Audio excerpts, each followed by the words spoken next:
Aê, estamos começando o primeiro episódio do Ludologia, edição de colecionador. Esse podcast é iniciativa dos sites delfos.net.br e antropogamer.com.br. Eu sou o Carlos Eduardo Corrales, eu sou jornalista, eu sou escritor e eu estou aqui com meu grande amigo Johan Barks. Bom dia, boa tarde, boa noite. Sejam bem-vindos a mais um episódio, quer dizer, o primeiro episódio do podcast Ludologia, podcast sobre jogos e cultura. Eu sou o Johan Barks, sou jornalista e escritor, e hoje estamos aqui para conversar com vocês sobre jogos desconfortáveis. Pois é, a gente vai começar assim pensando na nossa infância, né? A gente tem uma grande diferença de idade aí entre eu e você, então a nossa infância aconteceu em gerações diferentes. Uma coisa que eu me lembro que me causou muito desconforto quando eu era criança é quando eu joguei Immortal. Você já jogou esse jogo? Não Ou já joguei, viu ele? não. Ele era um jogo de Mega Drive, eu aluguei na locadora. Naquela época existia um negócio chamado locadoras, que era tipo um lugar místico que você entrava e pegava, tipo, uma fita para levar para casa durante o final de semana, assim. Essas aí eu conheci, eu sou velho o suficiente também para conhecer essas aí. E o Immortal era um jogo que era um jogo adulto. Esse era a questão que me pegou nele, assim, né? Era uma época assim de Sonic, de Mario, era tudo jogo de bichinho. O videogame era uma coisa de criança, o videogame amadureceu muito desde então. E o Immortal era um jogo sério, de labirinto, assim, e o personagem lutava contra os inimigos, e sempre quando vencia um inimigo, tipo, cortava no meio, sabe? Tinha umas coisas de fatality, assim, antes do Mortal Kombat. E eu fiquei com muito medo, cara. Foi tipo, me causou muito desconforto, assim, a ponto de Quantos que, anos você tinha? cara, eu devia ter perto de 10, 11. Aí depois disso, se bobear, foi até antes, porque acho que o Mortal Kombat saiu quando eu tinha 12. E naquela época, eu já achava legal a violência. E qual que era exatamente o gênero do Immortal? Você falou que era um labirinto, mas era tipo baseado em texto? Era Era um um personagem RPG, mesmo? eu acho. Eu não lembro exatamente, porque eu não joguei muito, assim, eu fiquei com muito medo na época. Hum. Mas eu acho que era um RPG bem aquele estilo RPG clássico, sabe? Era.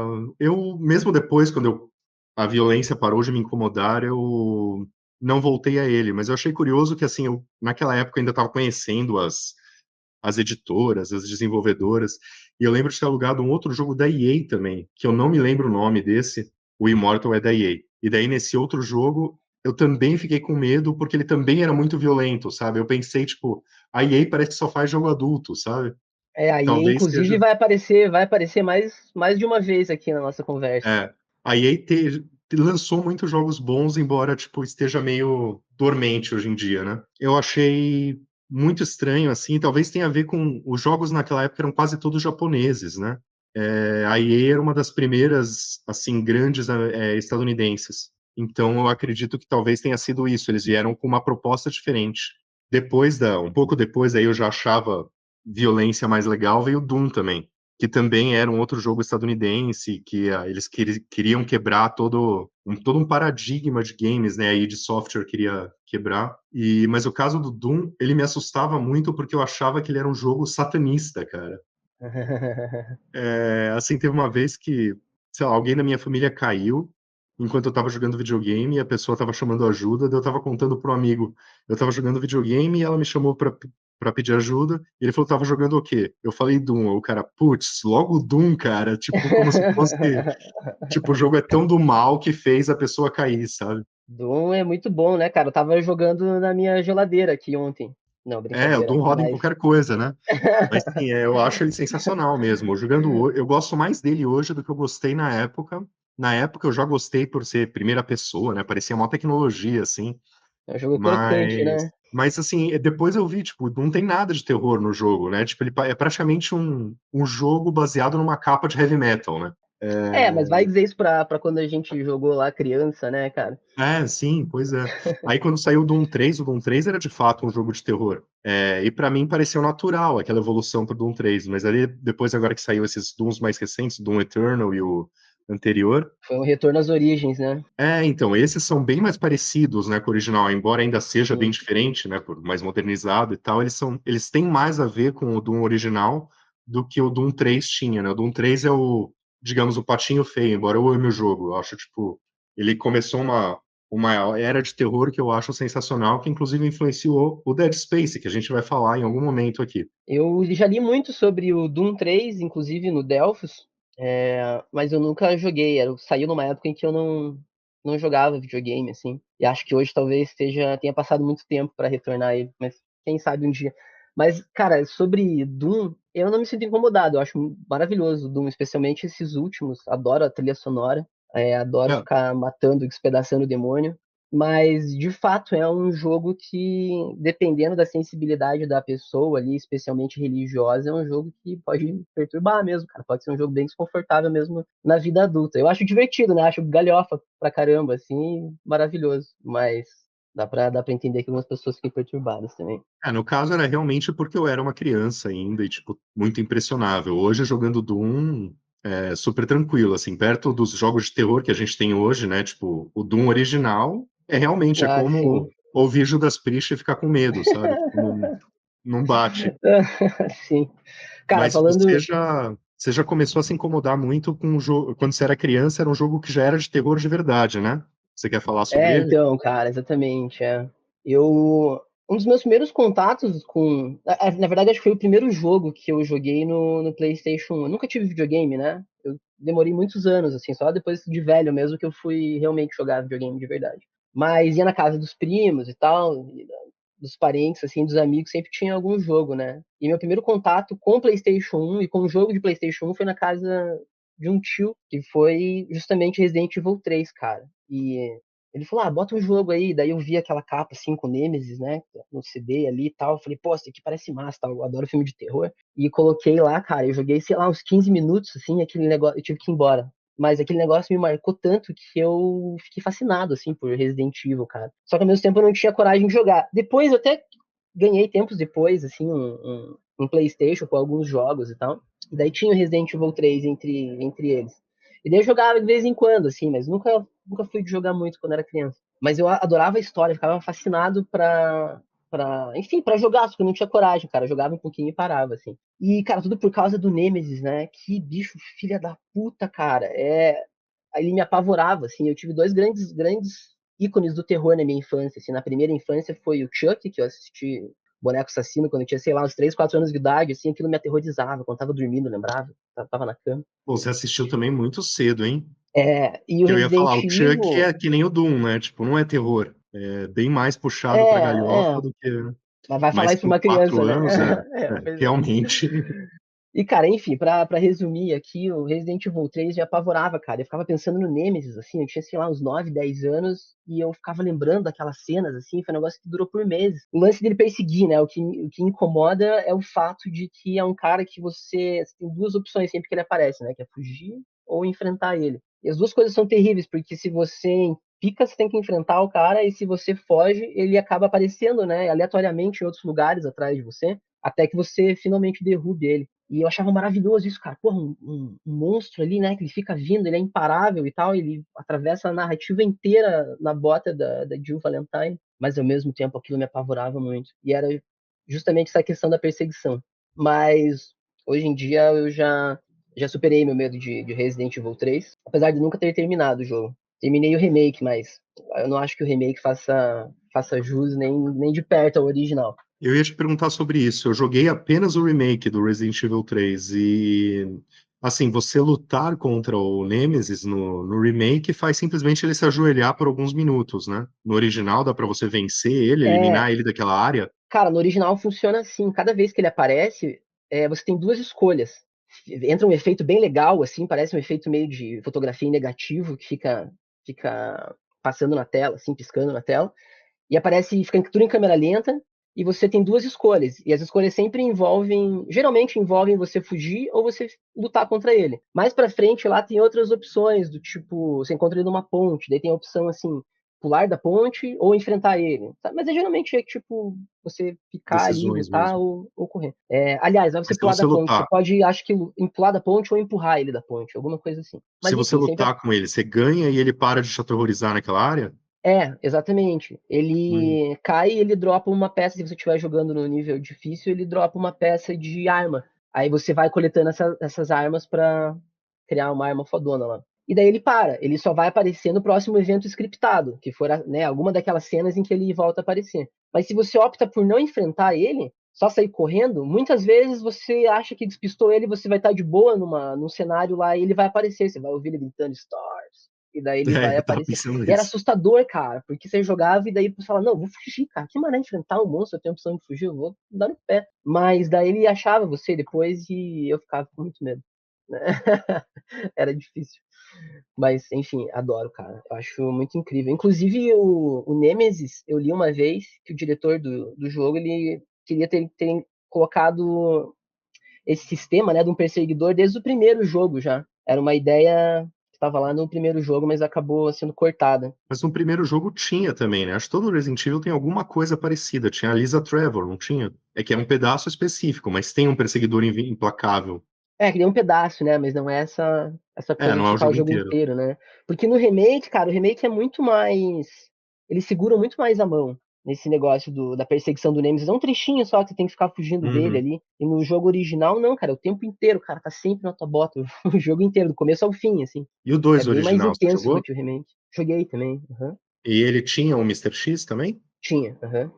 E também Tinha, se eu não me ficava. engano, o Mr. X só aparecia na segunda campanha, que tinha o lance da campanha A e B, né? Que é a campanha da Claire, a campanha Uhum. do Leon. Igual tem no remake, só que era uma coisa mais complexa no remake, eles simplificaram bastante. E acho que o Mas Mr. no X, se eu não me remake eu engano, sinto que só aparecia na segunda campanha. a apresentação do Mr. X no remake ele é mais assustador e mais frequente do que o Nemesis. O Nemesis é bem scriptado, assim, tipo, tem no começo você precisa passar por ele e depois ele, tipo, são chefes. Você luta e Exato, vence e acabou. O exato. Por isso que Mr. X realmente ele fica te stalkeando pela casa por um tempo. Eu não sei se era assim no original, eu só joguei os remakes desses. é exatamente isso que eu quis dizer, assim, que o remake não faz jus, cara. Porque ele aparece umas vezes ali. Eles fizeram aquele remake, cara, aquele remake era pra ser uma DLC, e os caras falaram, não, vamos meter preço cheio aqui e Uhum. vamos vender, assim. Foi muito feito nas coxas, assim. Mas, cara, você perguntou do Mr. X. Eu não sei, porque eu nunca cheguei a enfrentar ele, assim, cara. Mas eu acho que ele também fica perseguindo por um tempo, assim. Mas não é igual no remake, não, até onde eu sei. No remake, o Resident Evil 2 Remake tem muito mais a vibe do Resident Evil 3 original, que tem Entendi. esse bicho caçando você o tempo todo, tá? Que é Uhum. muito bom, né, também, cara. Você ouve aqueles passos do Mr. X se aproximando, dá uma agonia, né? Meu Deus do céu. É bem. Eu não gosto muito disso de ser caçado num jogo de terror, Não, eu mas. também não, cara, eu tenho pavor disso. E pior que eu tenho jogado, os últimos jogos que eu joguei são todos sobre isso, assim, eu tô até quase perdendo medo. É, Mas é isso uma tá coisa meio que na me moda, né? angustia. Desde o Amnésia, acho que muitos jogos começaram a fazer isso, mas. Sim, e Inclusive a eu gente vai acho falar.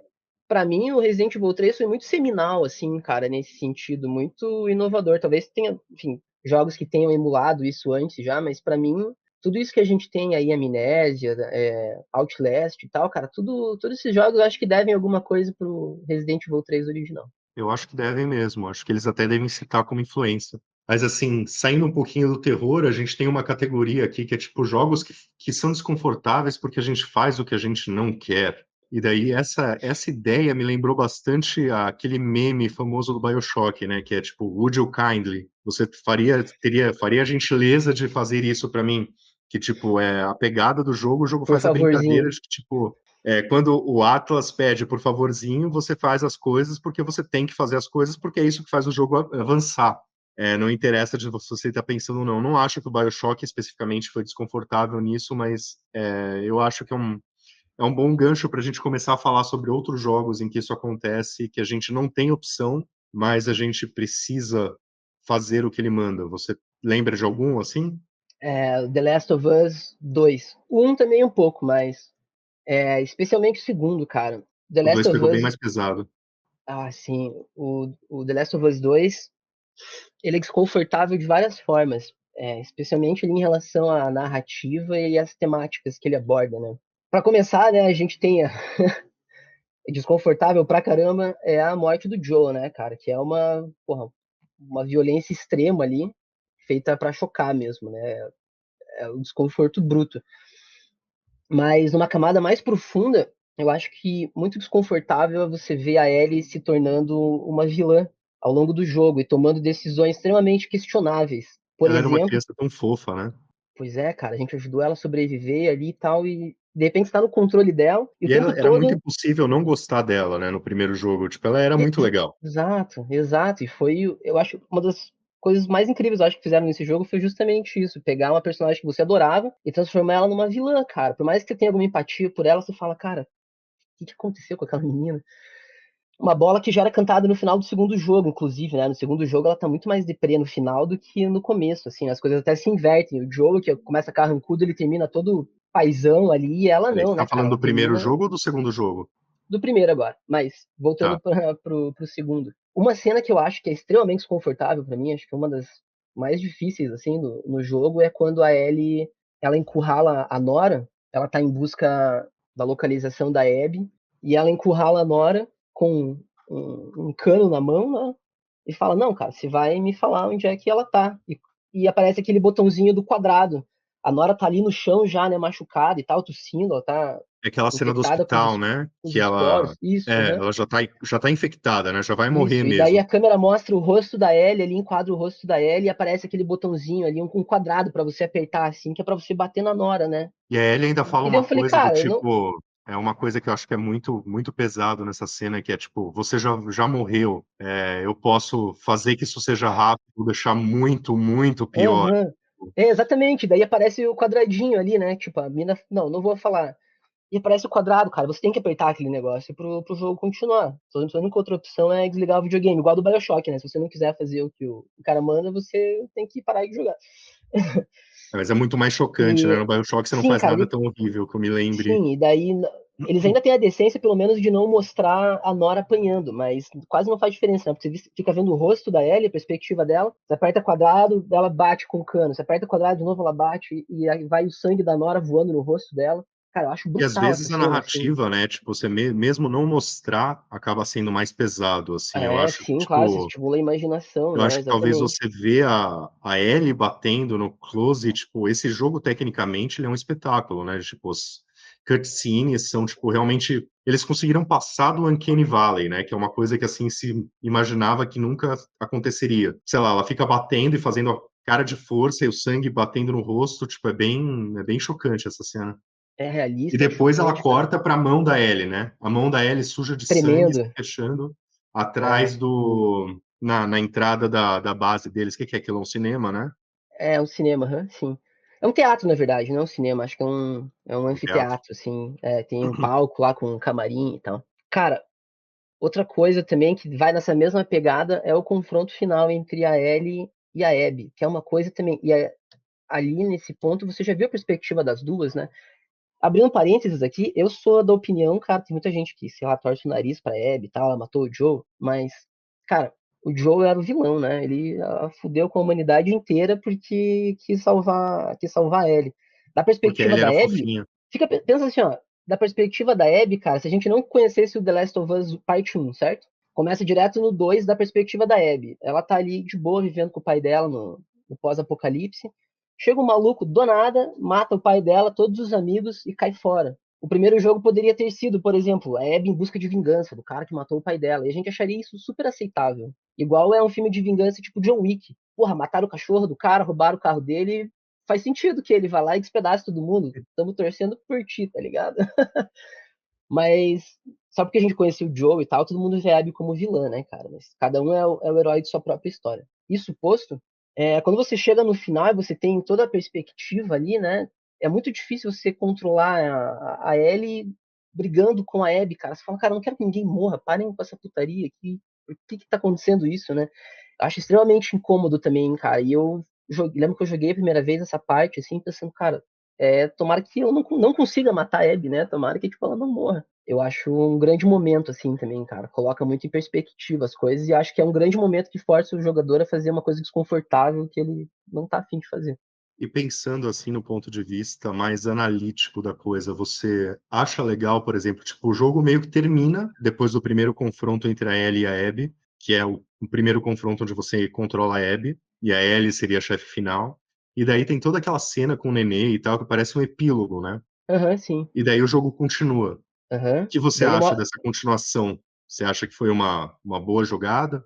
cara, eu gosto, sim. Eu gosto bastante. Muita gente fala isso, né? Que, pô, tava pronto pra acabar o jogo ali, podia ter acabado ali. Mas eu acho que não faria jus, assim, sabe? Porque a Ellie foi tão longe, cara, não faria sentido pro roteiro ela simplesmente parar ali e brincar de casinha. Eu acho que iria contra toda a proposta do resto do enredo. Eu tava vendo alguns comentários da edição do The Last of Us Part 2 Remastered, e eles dizem que uma ideia original do roteiro, em uma das versões anteriores do roteiro, eles iriam fazer o seguinte: elas estariam na casa nesse, digamos, epílogo, né? A Ellie e a Dina, vivendo felizinhas ali, e o parente de um dos NPCs que a gente matou, um NPC aleatório, ele apareceria na casa e começaria a torturar a Ellie e arrancaria os 2 dedos dela, que ela perde os 2 dedos no final do jogo também, né? A primeira versão era assim. E isso mostraria esse ciclo de violência interminável, mesmo depois que a Ellie deixou pra lá a treta dela com a Abby e tal, apareceria alguém em busca de vingança e reiniciaria esse ciclo de violência. Mas eu acho que isso também tornaria as decisões da Ellie uma coisa um pouco mais passiva, assim, sabe? Então eu gosto bastante desse final, porque a Ellie que toma a decisão mais uma vez, né? Você fala assim, cara, esse é o fundo do poço para ela mesmo. Tipo, ela tá ali tudo bem, vivendo a vida dela, felizinha, com a AJ e a Dina. E ela decide sair. Eu acho que ali eu acho que é necessário esse final, porque ali consagra a Ellie, assim, como uma pessoa, tipo, que tá meio que em busca da própria autodestruição, assim, sabe? Eu acho que conversa bem com o restante do jogo. E também gosto muito do final, que acho que muita gente também não entendeu muito bem, que ela tá batendo na Abby, né? Muita gente fala assim, porra, mas por que ela fez tudo isso e chegou no final ela não matou a Abby? Porque, cara, daí o jogo seria muito vazio, eu acho. Seria muito niilista, assim, sabe? Terminar na fazenda seria irreal, porque seria uma coisa muito bonitinha. Mas se terminasse com ela matando a Abby, seria tipo assim, cara, ninguém aprendeu nenhuma lição e ficou por isso. Eu gosto muito que ela tá batendo lá na Abby e ela vem aquele flashback, né? Que é o flashback do Joel na varanda. E, cara, dá pra você interpretar aquilo de muitas formas, assim. O que ela tirou daquilo? Por que ela decidiu não matar a Abby? Talvez que ela tenha pensado no que o Joel falou, né? Depois, um pouquinho depois a gente vê esse flashback inteiro. Ele diz pra ela que se ele tivesse a chance, ele teria feito tudo igual o que ele fez antes.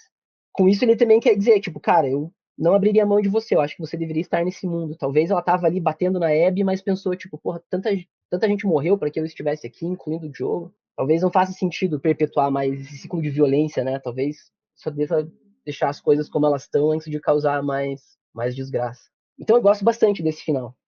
E você? O que você pensa sobre isso? Eu estranhei, realmente, narrativamente falando, eu acho muito estranho, tipo, ela já...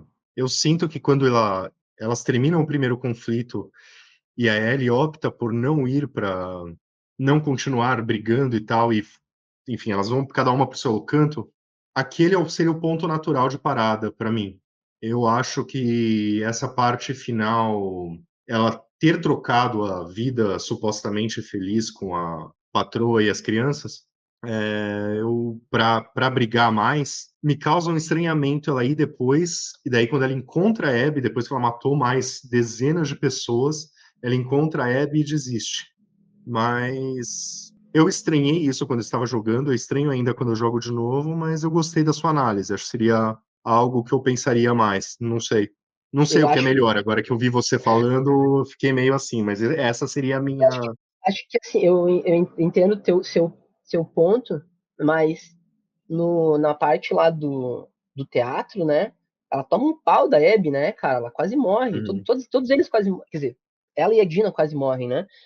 E eu acho que o que precisava, assim, pra narrativa, né?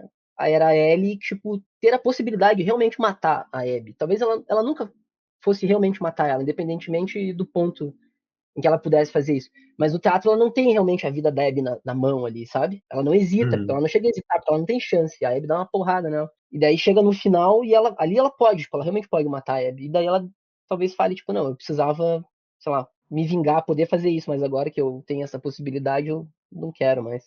Sei lá, cara, dá muito pano pra manga, assim. Eu acho É. genial, porque o primeiro jogo, ele também dava muito pano pra manga, cara. Terminava com aquela resposta ali, aquele ok da Ellie, né? Ela pergunta pro Joe, me prometa que tudo aquilo que você falou era verdade. Ele fala com a maior cara de pau, eu prometo. E ela olha pra ele, tipo, ok. E você não sabe, cara, tipo, se Capitu traiu ou não Bentinho. Porque você não sabe se ela acreditou na mentira, se ela só quer jogar uns panos quentes. É genial, né? Eu acho E o que segundo é muito bom. eles realmente fizeram um jogo que não precisava de continuação, que já terminava de forma perfeita, e daí eles fizeram uma continuação, e eu acho que a continuação deixou o jogo ainda melhor, assim, tipo, eu vejo causou muita polêmica, né, isso, especialmente por causa do Joel, né, acho que o pessoal se apegou mais ao Joel do que eu, mas eu acho que realmente foi uma continuação sensacional, assim, eu fico triste que a Naughty Dog não tenha lançado mais nada depois. Você pensa quantos a Insomnia que já lançou desde aquela época. A Naughty Dog só lançou um monte de remakes e remasters. E ainda cancelaram agora, né, o Factions lá. Mas, porra, corajoso da parte deles. Melhor cancelar um jogo que tá em desenvolvimento há anos do que lançar um Concorde da vida. Esse Factions já não tinha nenhuma esperança nele. Pra mim, acho que mesmo que ele tivesse sido lançado, pra mim o último jogo da Naughty Dog ainda seria o Last of Us Eu 2, não sou muito de mas multiplayer também. Cara, antes da gente passar pro próximo tópico, acho que a gente já se demorou um pouco demais, talvez, no The Last of Us, mas eu queria muito falar de outra coisa que eu acho muito desconfortável no The Last of Us, pra arrematar, que é o Rei dos Ratos, cara. Porra, o Rei dos Ratos, eu acho que tem um vídeo da IGN, inclusive, os ouvintes aí que estiverem interessados, tem um vídeo da IGN muito interessante, que fala especificamente sobre a construção do Rei dos Ratos. Ele é um personagem que, obviamente, causa ele todo aquele desconforto óbvio, né, de ser um monstro gigante que você está enfrentando num lugar apertado, uma amálgama, né, de vários monstros infectados. Mas, cara, tem todo um simbolismo que eu demorei para perceber, assim, eu tive que fazer várias leituras, assim, do jogo e tal, e para conseguir chegar nisso, que é que o Rei dos Ratos, cara, ele, na verdade, é uma metáfora para os traumas da Abby, né, cara? Não sei se você, imagino que você se lembre, quando a gente joga com a Abby, ela sempre tem pesadelos, né, com a morte do pai dela, e a gente vê três desses pesadelos.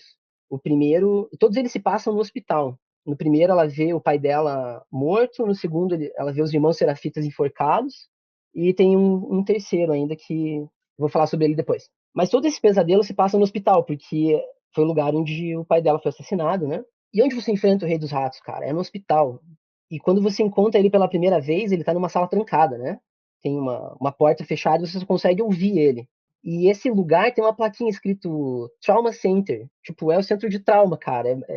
É a prova cabal ali de que o Rei dos Ratos é uma amálgama dos traumas, cara, da Abby. E se você perceber também, isso se reflete na batalha contra ele, porque a gente tá enfrentando o Rei dos Ratos, e quando a gente tira, sei lá, 50% da vida dele, rola uma animação, assim, do instalador se separando dele, né? O instalador menorzinho, assim, uma parte dele que se separa, você o continua a Ratinho. luta, aí você mata o monstrão, né?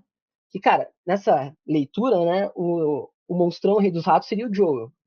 E a Abby matou o Joel, né, no começo, porque era o grande o gerador do trauma dela. E você mata o Rei É o dos Ratos, Ratinho, a aí depois Ellie. você tem que enfrentar, exatamente, você tem que enfrentar aquele instalador separado, que, cara, ele também não é fácil de ser matado. Ele exige também. Ele é muito mais sorrateiro, ele é menor, mas ele é tão letal quanto. Exatamente como a Ellie, cara, que vem atrás depois.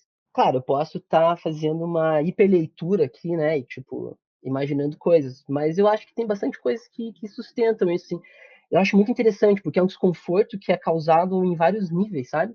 É o desconforto do ambiente, o desconforto da escuridão, da violência daquela fase. Nesse vídeo da IGN, eles falam muito sobre. É um vídeo em que eles entrevistam, né, os desenvolvedores mesmo, e eles comentam, assim, sobre como é que eles criaram aquele ambiente e tal.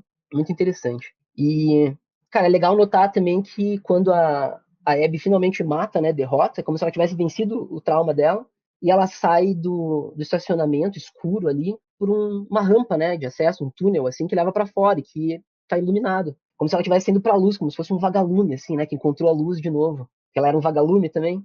E o próximo sonho que ela tem, que é o terceiro, ela finalmente sonha com o pai dela de novo, mas aí ele tá sorrindo para ela, que é tipo, agora ela venceu o trauma dela e tá tudo bem. Acho isso Legal, fantástico, cara. você claramente pensou bastante nisso, eu acho legal isso. Acho que é aquele negócio que a gente até falou de análises versus resenhas, críticas versus resenhas, né?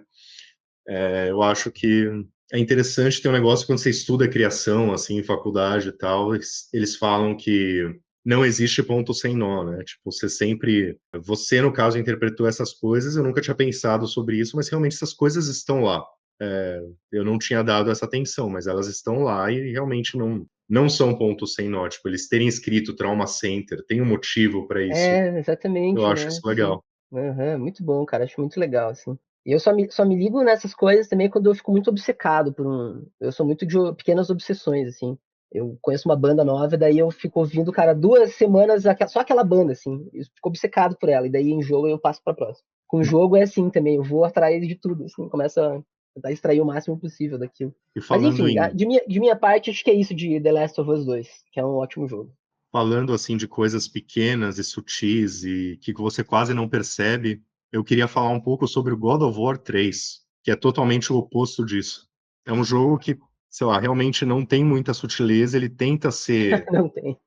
ele tenta ser, como diria, edificante com aquela história de que o Kratos liberou a esperança para a humanidade, mas, sei lá, é um jogo que eu me senti mal jogando, eu me senti mal e decepcionado o tempo todo que eu jogava lá quando ele saiu. Tipo, por exemplo, aquela primeira cena lá, tipo, o 2 termina com os titãs subindo a parede, o Olimpo, né? Pronto para começar a titanomaquia, assim, tipo, e o Kratos lá, vem Zeus, vem pro pau e tal. Tipo, nossa, é um final muito marcante. Eu acho que eu nunca fiquei tão ansioso por um jogo quanto eu fiquei pelo God of War 3. Ele demorou na época que pareceram muitos anos para sair. Não é Três. nada perto do que demora hoje, mas naquela época pareceu muito, assim. Eu achei que ele sairia logo que saísse no começo da geração do PlayStation 3, mas ele demorou, tipo, vários anos, assim, já estava na metade, né? Foi 2010, Hoje em eu acho. dia dá pra trocar uns 3 presidentes, né, cara, com o tempo que É. demora pra ser produzidos os jogos. E aí depois naquela primeira cena, tipo, eu tava esperando que o jogo fosse totalmente aquela titanomaquia, né? Ia ter os titãs o tempo todo, ia ser, tipo, uma coisa extremamente épica, mas assim, logo na primeira fase, lá no tutorial, você vê todos os titãs morrendo. E cada titã que caía e morria, eu falava, pô, o que que estão fazendo? Estão, tipo, tirando tudo que eu esperava do jogo, sabe? E daí, tipo, os titãs praticamente saem do jogo na primeira fase, né? Depois tem aquela boss battle contra o Cronos, que eu acho muito legal, mas eu esperava que o jogo fosse inteiro daquele jeito, sabe? Mas, assim, o que pega é que, assim, o Kratos no primeiro jogo, ele era alguém que você entendia, que você se identificava. No segundo, acabou sendo, tipo, ele queria vingança, e era isso. Tipo, os Zeus tentam matar ele, então ele quer matar os Zeus. Agora, no terceiro, ele vai para um ponto que, tipo, ele ainda tá com o objetivo da vingança, mas ele vê o que a vingança tá fazendo de ruim para o mundo e para as outras pessoas, e ele não Tá tá nem nem aí. aí. E, tipo, isso foi uma coisa, eu acho que, tipo, o Kratos acabou ficando. Acho que ele perdeu boa parte do carisma que ele tinha, a ponto de que o God of War novo, que também se chama God of War, né? Não é tão novo, de 2018 e tal, precisou praticamente repensar o personagem, porque o Kratos se tornou um vilão. Mais até do que a Ellie, eu acho, tipo. E o Faço um jogo não adendo tinha. aqui que eu acho que no primeiro jogo fizeram bem, no God of War 2018, mas acho que no Ragnarok eles não souberam o que fazer com o personagem, cara. O problema que a série God of War tem é isso que muda diretor a toda hora, né? Cada jogo tem um diretor e o único diretor que voltou foi o Cory Barlog, que voltou pro de 2018, né? Que fez justamente o que era anteriormente o que eu acho o melhor dos 3 jogos originais, que é o God of War 2. Mas é uma coisa que parece meio idiota, sabe? Você jogando com o Kratos, eu não me senti. Tipo, parecia assim, cara, porque ele não está parando, sabe? Tipo. E o Last of Us, acho que tinha toda essa justificativa narrativa que a gente falou sobre isso, mas Ah, é o verdade, God of War 3. desculpa interromper, eu lembro que na sua resenha do The Last of Us 2 você até comentou sobre isso, né? Que a Ellie parecia com o Kratos mesmo. Eu acho que os jogos têm uma semelhança, assim, até por isso a gente colocou eles perto aqui nessa conversa. Mas o que o Last of Us 2 fez de bom, assim, com essa proposta, eu acho que o God of War 3 destruiu. Aquela história, tipo, logo no começo do jogo ele mata o Hélio. É Hélio que chama o Deus ou é Hélios? Em inglês chama Hélios, mas em português eu não tenho certeza. É, já descobrimos aqui. Hélio. Uhum. Uhum. Não, não Hélio. sei. Bom, o Deus do Não, Sol, é Hélios, Hélios mesmo. Hélios. ele mata o Deus do Sol e, Jogos e tipo, cultura. imediatamente o Sol some. E, tipo, acho que aquele já é um momento que você pensa, peraí, né? Tipo, antes disso, né? Ele mata o Poseidon e daí, tipo, o mar fica descontrolado. Ele mata o Hades e os mortos voltam a habitar a Terra. Tipo, O mas cara eu tá acho nem que o aí, Hélio foi né? quando. Ele não tá nem aí. Aquela história, tipo, eu acho que você falou sobre isso num texto seu também, que, tipo, o Kratos estava andando tinha um cara na frente dele, ele podia esperar o cara passar e tal, não, você tem que pegar o cara e bater a cabeça na parede, sabe? Tipo, como assim, né? O cara ali matava só por matar as pessoas. É que nem tem uma piadinha também, né? Eu não joguei todos os originais, mas tem aquele capitão do navio, né? Que acho que ele É, aparece em todos os jogos e que o Kratos sempre mata ele ou sacaneia o cara de alguma forma. Tipo, ele é citado em todos os jogos, mas acho que aparecer, ele aparece no primeiro e no segundo. Eu não me e ao mesmo lembro, eu tempo, lembro dele citado nos outros. Tipo, você acha uma cartinha, alguma coisa assim que fala sobre ele. eu acho que no primeiro. Na primeira parcela do reboot ali de 2018, eles conseguiram trabalhar bem ele, porque ele era um cara que, porra, tava puto ainda, mas ele tava lutando, né, com aquela ira dentro dele ali pra cuidar de uma criança. Mas, cara, daí chegou no segundo, ele virou, sei lá, um pau mandado das circunstâncias, assim, eles estão sempre, tá sempre discutindo com a Atreus, cara, tipo, porra, o cara não consegue nem controlar direito o próprio filho ali e tal, e fica naquela, não, vamos fazer isso, vamos fazer aquilo, e ao mesmo tempo, não posso ser tão bravo mais. Eu achei que, cara, o segundo eles, tipo, simplesmente não souberam o que fazer, assim. Mas o primeiro eu acho Eu muito bom. acho, Eu acho um dos melhores jogos, cara, do PS4, o primeiro. A narrativa eu acho foda, acho maravilhoso. E o God of War Ragnarok foi uma das maiores decepções eu acho deles que o God of War recentes. Ragnarok, pra mim, tem meio que um peso parecido com o God of War 3, assim, tipo, veio de uma coisa muito boa, que por acaso teve envolvimento do Cory Barlog na direção, e daí o Cory Barlog saiu e, tipo, ficaram sem saber o que fazer, porque a ideia original era aquilo, tipo, não sei se você já viu, mas o God of War 3, a ideia era matar os Zeus logo no começo do jogo, no tutorial, Não e daí sabia. o resto do jogo já seria na mitologia nórdica ou em alguma outra mitologia, sabe? Pô, mas.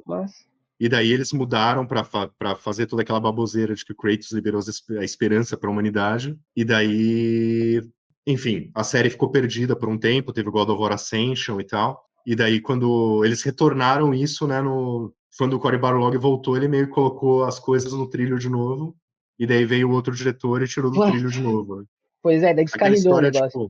tipo, o jogo chama God of War Ragnarok e não tem o Ragnarok quase no jogo, né? Não, o Ragnarok dura 5 minutos ali no finalzinho e, tipo, você nem vê direito acontecendo. Cara, nossa, é uma encheção de linguiça fantástica, cara, esse Ragnarok.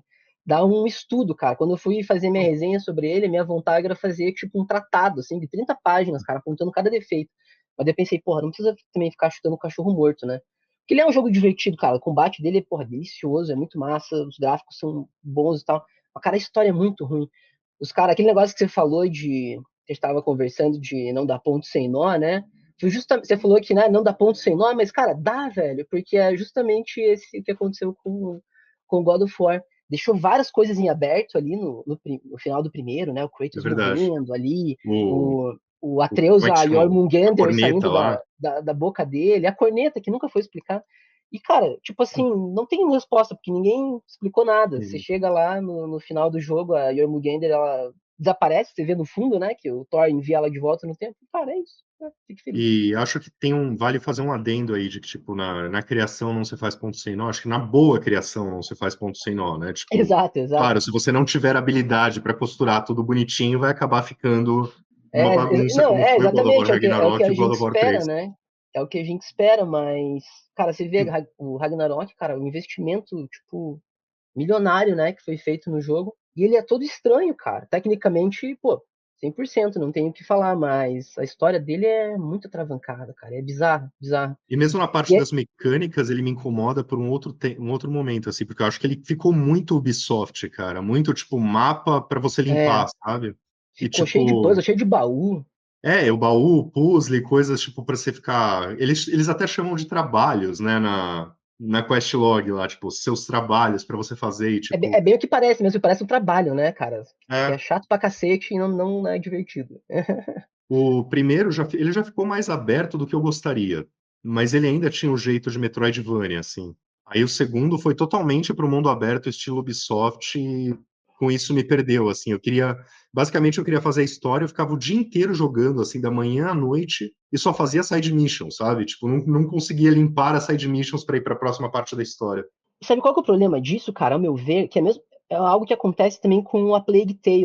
Eu joguei recentemente os dois, nunca tinha jogado. O Innocence e o Wrecking. E apesar deles não serem mundo aberto nem nada, mas eles têm muitos puzzles, muitas coisas assim que atravancam a narrativa. Isso é um grande problema do God of War Ragnarok, cara. É por isso que eu falo que ele é uma grande encheção de linguiça. Porque se você for resumir o que acontece de relevante na história, cara, dava pra ser contado em, tipo, 2 horas. Mas o jogo, ele dura, sei lá, 60, 70, 80 horas. E mesmo assim, o Ragnarok é resumido a, tipo, 15 minutos, cara, de 80 horas. É um absurdo.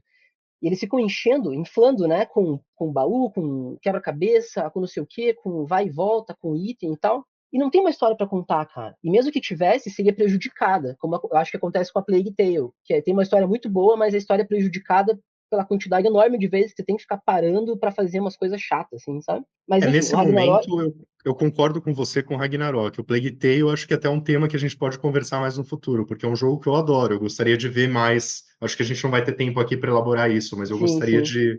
de ver seus pensamentos, assim, para você achar um jogo Fica tão. pro um próximo episódio. Mas eu amo o jogo. Eu acho que ele, assim, especialmente o segundo, eu senti que foi, tipo, é o que eu quero dos videogames, sabe? Eu até entendo que, tipo, o gameplay não é tão gostoso quanto o do God of War. E não é mesmo. Mas toda a experiência, assim, eu acho uma experiência fantástica. Vamos então passar para o nosso próximo tema. O que você acha? Vamos. Beleza. Nosso próximo tema é medo do desconhecido, ou o desconforto provocado por aquilo que a gente não conhece ou que nos é estranho.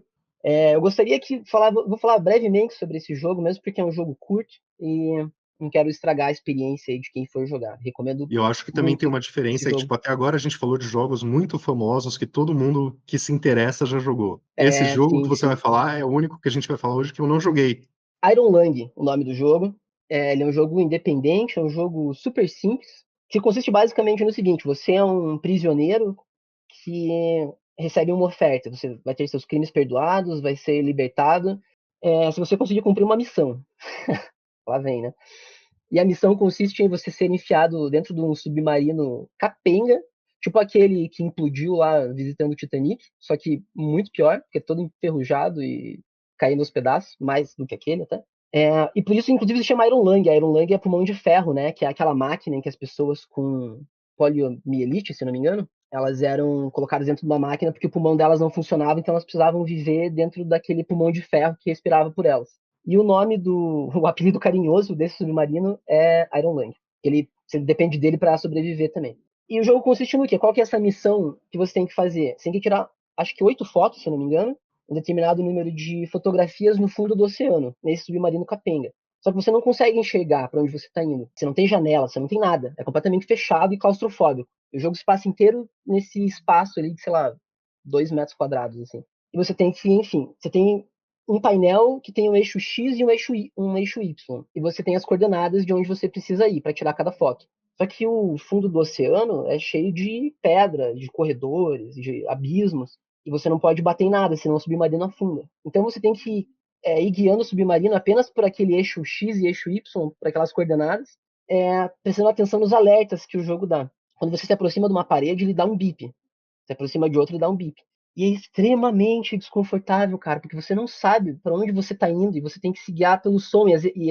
Quanto mais você se aproxima de uma parede, mais rápido começa a ficar o bip. Então você tá indo lá devagarinho, de repente começa pi, pi, pi, pi, pi, pi, pi, pi, pi, e você sabe que você vai bater e vai afundar a porra do navio. E você tem que continuar. E muitas vezes tem que passar por corredores estreitos. E você consegue, só pelo som, saber que é um corredor. Porque se você inclina um pouquinho para a direita, vai um pi, pi, pi, pi. Se você vai para a esquerda, também. Então você tem que encontrar aquele meio termo ali. É um jogo difícil, cara. Eu morri várias vezes jogando, mas ele é fantástico. E eu acho que é muito interessante, assim, porque ele traz esse desconforto de você estar tá num lugar muito apertado, sem saber o que está ao seu redor. Você consegue imaginar, assim, você tira as fotos e você vê imagens do que está do lado de fora. Mas você não consegue, enfim, saber para onde você está indo, se está indo certo ou não. Fica a recomendação, é um jogo baratinho e é bem, bem legal, cara. Como é o visual do jogo, assim? Você não vê nada enquanto você tá no submarino? Você Você só vê o seguia pelos submarino, pelos você barulhos? vê o interior do submarino, assim, você pode olhar para trás, Hum. pode olhar para frente, é um jogo em primeira pessoa. Você tem as alavancas ali, você tem o seu painel e tal, tem um extintor pendurado numa parede, mas são os gráficos bem simples, assim, pixelados. Tudo que te Mas mata tá fora do submarino e você tá não vê fora, e o nada, né? submarino é fechado, é uma casca fechada, assim, não tem janela, não tem nada. Só tem o seu Uhum. painel ali para você interpretar o mundo lá fora, sabe? Através dessas coordenadas. E é muito angustiante, cara. Falando sobre isso de cortar de tirar um pouco dos seus sentidos, assim. Tem um pedaço específico do Limbo que é genial. Você jogou o Limbo? Joguei. Você coletou todos os breguetes? Não, eu nunca coleto todos os breguetes. É. Então, no caso do Eu devo ter, Limbo, tipo, sei lá, 2 troféus de platina que eu peguei por acaso na minha conta da PSN, no na caso do Steam. Limbo é um jogo que ele só te recompensa se você pegar todos os breguetes, que é essa fase genial É que eu tô mesmo? falando, tipo, pegando todos os ovinhos lá, que cada ovinho dá um troféu, libera acesso para uma fase secreta. Essa fase E você secreta não enxerga nada? é, Eu ouvi você não falar, mas enxerga nada. não joguei. Por E favor, me vai conte. pelo áudio, do tipo, você vai andando para a direita, e daí você calcula pelos seus passos o quanto você está andando e pelo volume das armadilhas, quando você está passando pelas armadilhas. Então, assim, é bem assustador. Você, de repente, morre e você não sabe por que você morreu. Quer dizer, você imagina, porque você ouviu o barulho e tal. Então, e daí você fica totalmente cego, a tela fica preta, e você fica se guiando pelo som e pelos passos, só pelo som, basicamente. E eu achei genial isso quando eu vi que, tipo, era um videogame sem vídeo. Foi a primeira vez que eu vi isso. E daí, alguns anos depois, saiu um jogo que chama The Veil, Shadow of the Crown. E esse jogo é um jogo de ação que tem justamente a intenção de tipo criar a experiência de ser um deficiente visual. Então assim, o jogo não tem gráficos, você só vê bolinhas. Acho que só para dizer que tem alguma coisa na sua TV, fica umas bolinhas tipo os esporos do Last of Us. E aí você tem que defender os ataques e atacar na direção certa, tudo baseado no que você está ouvindo. É uma experiência assim muito diferente de quase todo o resto que eu já tive. Acho que assim, essa fase do Limbo e esse jogo inteiro, no caso, foram tipo as únicas experiências assim que tipo te vê perceber como você tá dependente da sua visão, sabe? Tem muito jogo que assim você só joga pelo vídeo. Você nem esquece que você até esquece que tem Dá pra jogar sem todo o som, resto, inclusive, né? vibração e todas essas coisas, mas esses jogos fazem tipo você realmente prestar atenção em todos os feedbacks que o jogo te dá. E eu acho que isso, ao mesmo tempo que é desconfortável, é genial. Eles terem conseguido fazer aquilo, assim, quando eu peguei a descrição do The Veil, eu pensei, como vai ser luta sem você enxergar? Como isso pode funcionar? Mas funciona, e o jogo é legal, mesmo assim. Ele tá na minha lista aqui, cara. Eu comprei ele esses dias. Eu tô bem ansioso pra jogar. E eu penso a mesma coisa também. Eu não pesquisei muito sobre ele, assim, só sei da proposta. Mas eu penso a mesma coisa, tipo, cara, como é que é uma luta só ouvindo? Como é que é É possível? difícil imaginar, né? Aham. Você pegou ele no PC ou no videogame? No PC. Eu tô. É, A maior parte das coisas que eu tenho aqui agora é no PC, especialmente quando é jogo levinho, assim. Esse daí, inclusive, acho que nem tem gráfico direito, né? Então é perfeito pro meu PC. só bolinhas. E a tela título tem uma imagem, o JPEG. Mas joga no controle, eu acho que faz diferença. Não sei como é que é no teclado, mas pelo menos no Xbox, onde eu joguei, É, o controle era legal, sabe? sei. É, eu prefiro jogar no controle sempre mesmo. E agora a gente entra na parte de terror do nosso episódio. Uh. A gente falando aquele esquema do Nêmesis, né? Os influenciados pelo Nêmesis, os É, bichos que te perseguem e que você fica indefeso. exatamente, é o que eu ia comentar, cara. Que falar sobre, cara, Outlast, velho. Outlast é um bagulho que é muito incômodo pra mim. E eu demorei muito tempo pra jogar. Eu, na verdade, é um jogo que, assim, eu vi uns vídeos e tal, umas coisas, sempre achei super interessante, assim. Mas falei, cara, tá aí, esse é exatamente o jogo que eu jamais vou jogar, cara. Mas por que você Porque, não pô, queria jogar? não, porque eu sou muito cagão, cara. Porque eu Ah, tenho. por medo mesmo. Eu vou falar sobre isso, mas agora não tanto. Mas eu sempre tenho esse. Porque, cara, o Outlast mexe justamente com esse. Não vou falar que é um trauma, né? Mas com essa agonia, assim, cara, que vem desde o Nemesis lá, cara. Tipo, qualquer jogo que eu tô jogando e tem uma cena de perseguição, um bicho imortal, alguma coisa, já me dá uma coceira, assim, dentro do O cérebro, sabe? Outlast é o Nêmesis elevado à É, décima exatamente. primeira potência, né? E é por isso que eu sempre achei genial, assim, pensei, cara, que massa, velho. Os caras pegaram isso e transformaram num jogo inteiro, né? E é justamente por isso que eu nunca vou jogar. Mas aí, né, de um ano pra cá eu criei o Anthropogamer, eu de repente me tornei um pouco mais corajoso, porque eu falei assim, porra, cara, Outlast é legal, né? Vou testar esse jogo porque eu quero escrever sobre ele. E daí a vontade de escrever sobre os jogos, eu percebi que me deixou um pouco mais corajoso, assim. Eu joguei esse ano vários jogos que eu achei que eu jamais ia jogar. 3 deles estão nessa lista. O primeiro deles é justamente o Outlast. Eu peguei numa promoção, porque eles praticamente pagam você pra adquirir o jogo, né? O Outlast, tá tipo, sei lá, R$ 5 na Steam, é praticamente de graça. Eu Só pra comprei e gente falei, cara, situar aqui, você jogou o Outlast 1 e 2 e o DLC? Ou Deus só o o 1? livre, eu joguei o primeiro só, né? E o Eu DLC, o joguei, Whistleblower, não? não joguei, cara. Eu até queria jogar, mas não joguei. Não me contentei em jogar o Outlast. E daí, cara, eu tava tão paranoico com esse negócio, né, que eu falei assim, porra, será que não tem um. Tava jogando no computador, né? Falei, será que não tem um cheat, né, cara, de vida imortal, sei lá, porque se eu não conseguir jogar, pelo menos eu meto um cheat ali e vou até o final pra ver a história e tal. Eu não queria, sei lá, curtir a ambientação, a atmosfera. Eu gosto muito da atmosfera dos jogos de terror. Só que eu também me sinto muito tenso pra jogar, sabe? E quando você tá tenso demais é uma coisa prazerosa, né? Você fala, por que eu tô jogando isso?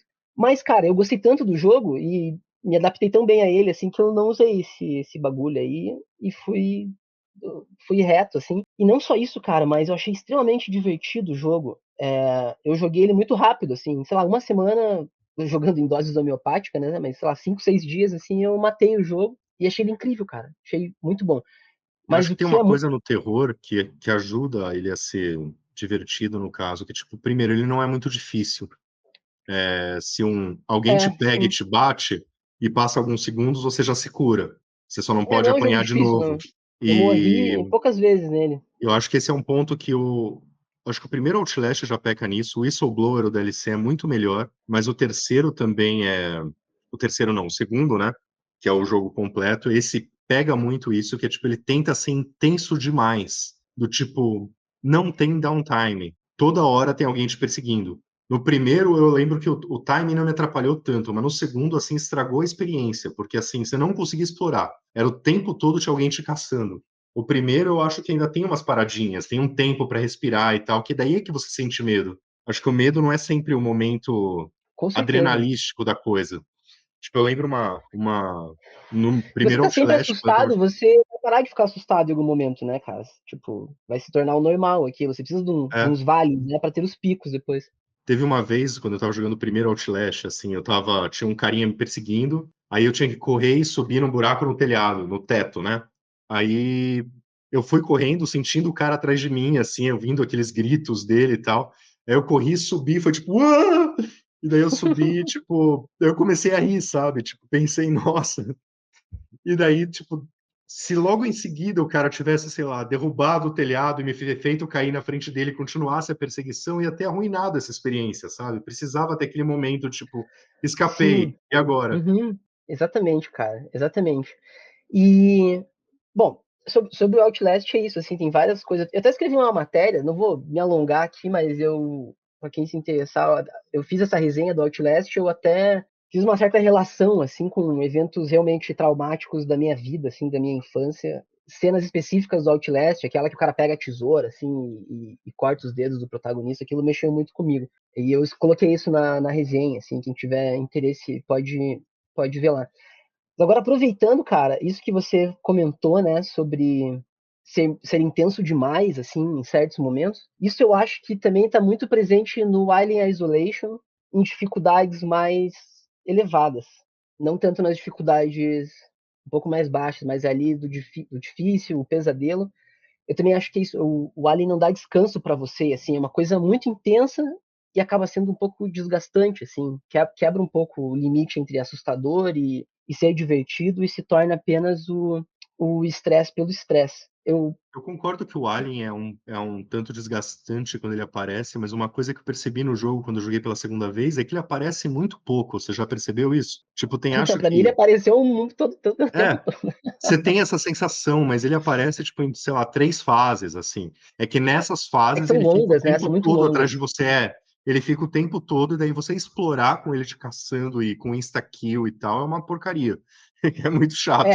São muito longas, e não só isso, mas as fases em que ele não está, eu acho que são mais difíceis ainda, cara, porque são aquelas fases com os androides. É, com os E é androides. chato demais, cara. É mais estressante ainda do que o Alien, porque daí eles são vários, né? Mas aproveitando aí o tema do Alien Isolation, o Alien Isolation, inclusive, é esse segundo jogo que eu havia mencionado. Eu já tinha jogado ele, na verdade. Tinha jogado, acho que, umas, sei lá, 6 horas dele. Mas também acabei dropando, assim, porque eu falei, cara, tô muito estressado, tá muito tenso. E daí agora saiu o Alien Romulus, né? Eu adoro o Alien, cara. Sou, tipo, adoro. Na verdade, adoro o primeiro filme, o resto eu não curto muito, não. Nem o segundo. Me atirem em tomates podres. Mas eu reassisti o segundo esses dias e achei bem. Né, assim. Mas o Mas enfim. Ressurreição você gosta, né? Porra, a ressurreição mais farofa, né? Meu Deus do céu. Enfim. Saiu Alien Romulus, né? E eu fiquei, cara, super hypado, assim, vi o trailer e tal. Acho que até mandei pra você, né? Acho que eu comentei, não lembro se eu Uhum. A gente falei comentou. do. Perguntei se você ia ter cabine e tal.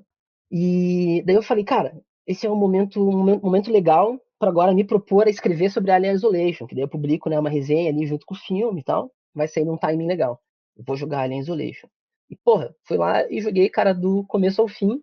Eu achei o jogo incrível. Ele tem muitos problemas, cara. Tem aquele mapa dele, é um mapa, tipo, não dá pra entender como é que foi parar no jogo final, que ele fica apontando as coisas em 3 dimensões, mas o mapa é em 2 dimensões, né? Você nunca sabe se tá no dar certo, se não tá. Eu acho isso muito chato. Mas você jogou nas E dificuldades altas? eu joguei em todas as dificuldades, cara. Eu comecei na Você jogou normal, várias daí achei. vezes? Não, fui mudando na Só porque campanha mesmo, dá pra você mudar, né? Uhum. Eu fui na. Comecei na normal, achei fácil, mudei pra difícil, daí o Alien começou a me matar muito, daí eu mudei pra fácil, e fui variando, assim. E depois que eu terminei, a primeira vez eu recomecei uma segunda playthrough jogando no pesadelo. Pra fazer só no pesadelo, mas ainda não terminei. Que é a mais difícil de todas, é isso? É a mais alta? É mais difícil. Uhum. É, Mas, esse tipo de jogo que você fica sendo caçado, assim, tipo, não acho. Eu gosto de jogar no mais fácil possível, que é pra não ficar sendo repetitivo, sabe? Eu acho que eu perco então, é totalmente o medo, justamente isso que aquela eu ia coisa de falar. você ficar abaixado embaixo da mesa esperando o alien sair da sala, sabe? Tipo, isso Então, não dá medo pra mim. Isso eu acho frustrante. é justamente sobre isso que eu queria falar. Tem várias coisas, na verdade, interessantes sobre o Alien.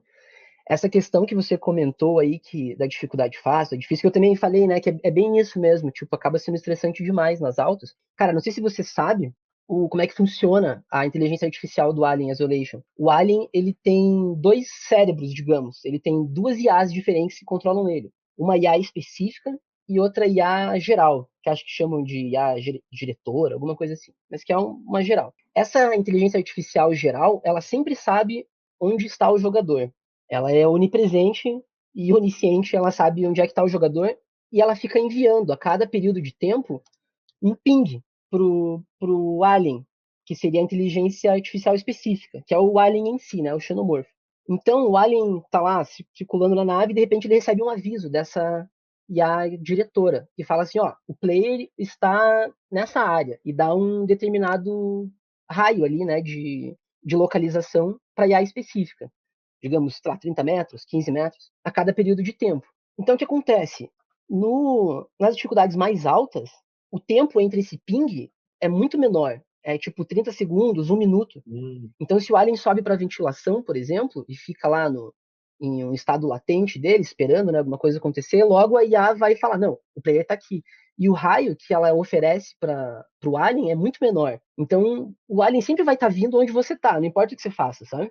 É uma coisa meio um pouco artificial, assim. Se você não sabe disso, funciona. Você acha que o alien é muito inteligente, que ele tá sempre ali, né, na tua bota, farejando você, mas na real é só essa mágica aí dessa inteligência artificial.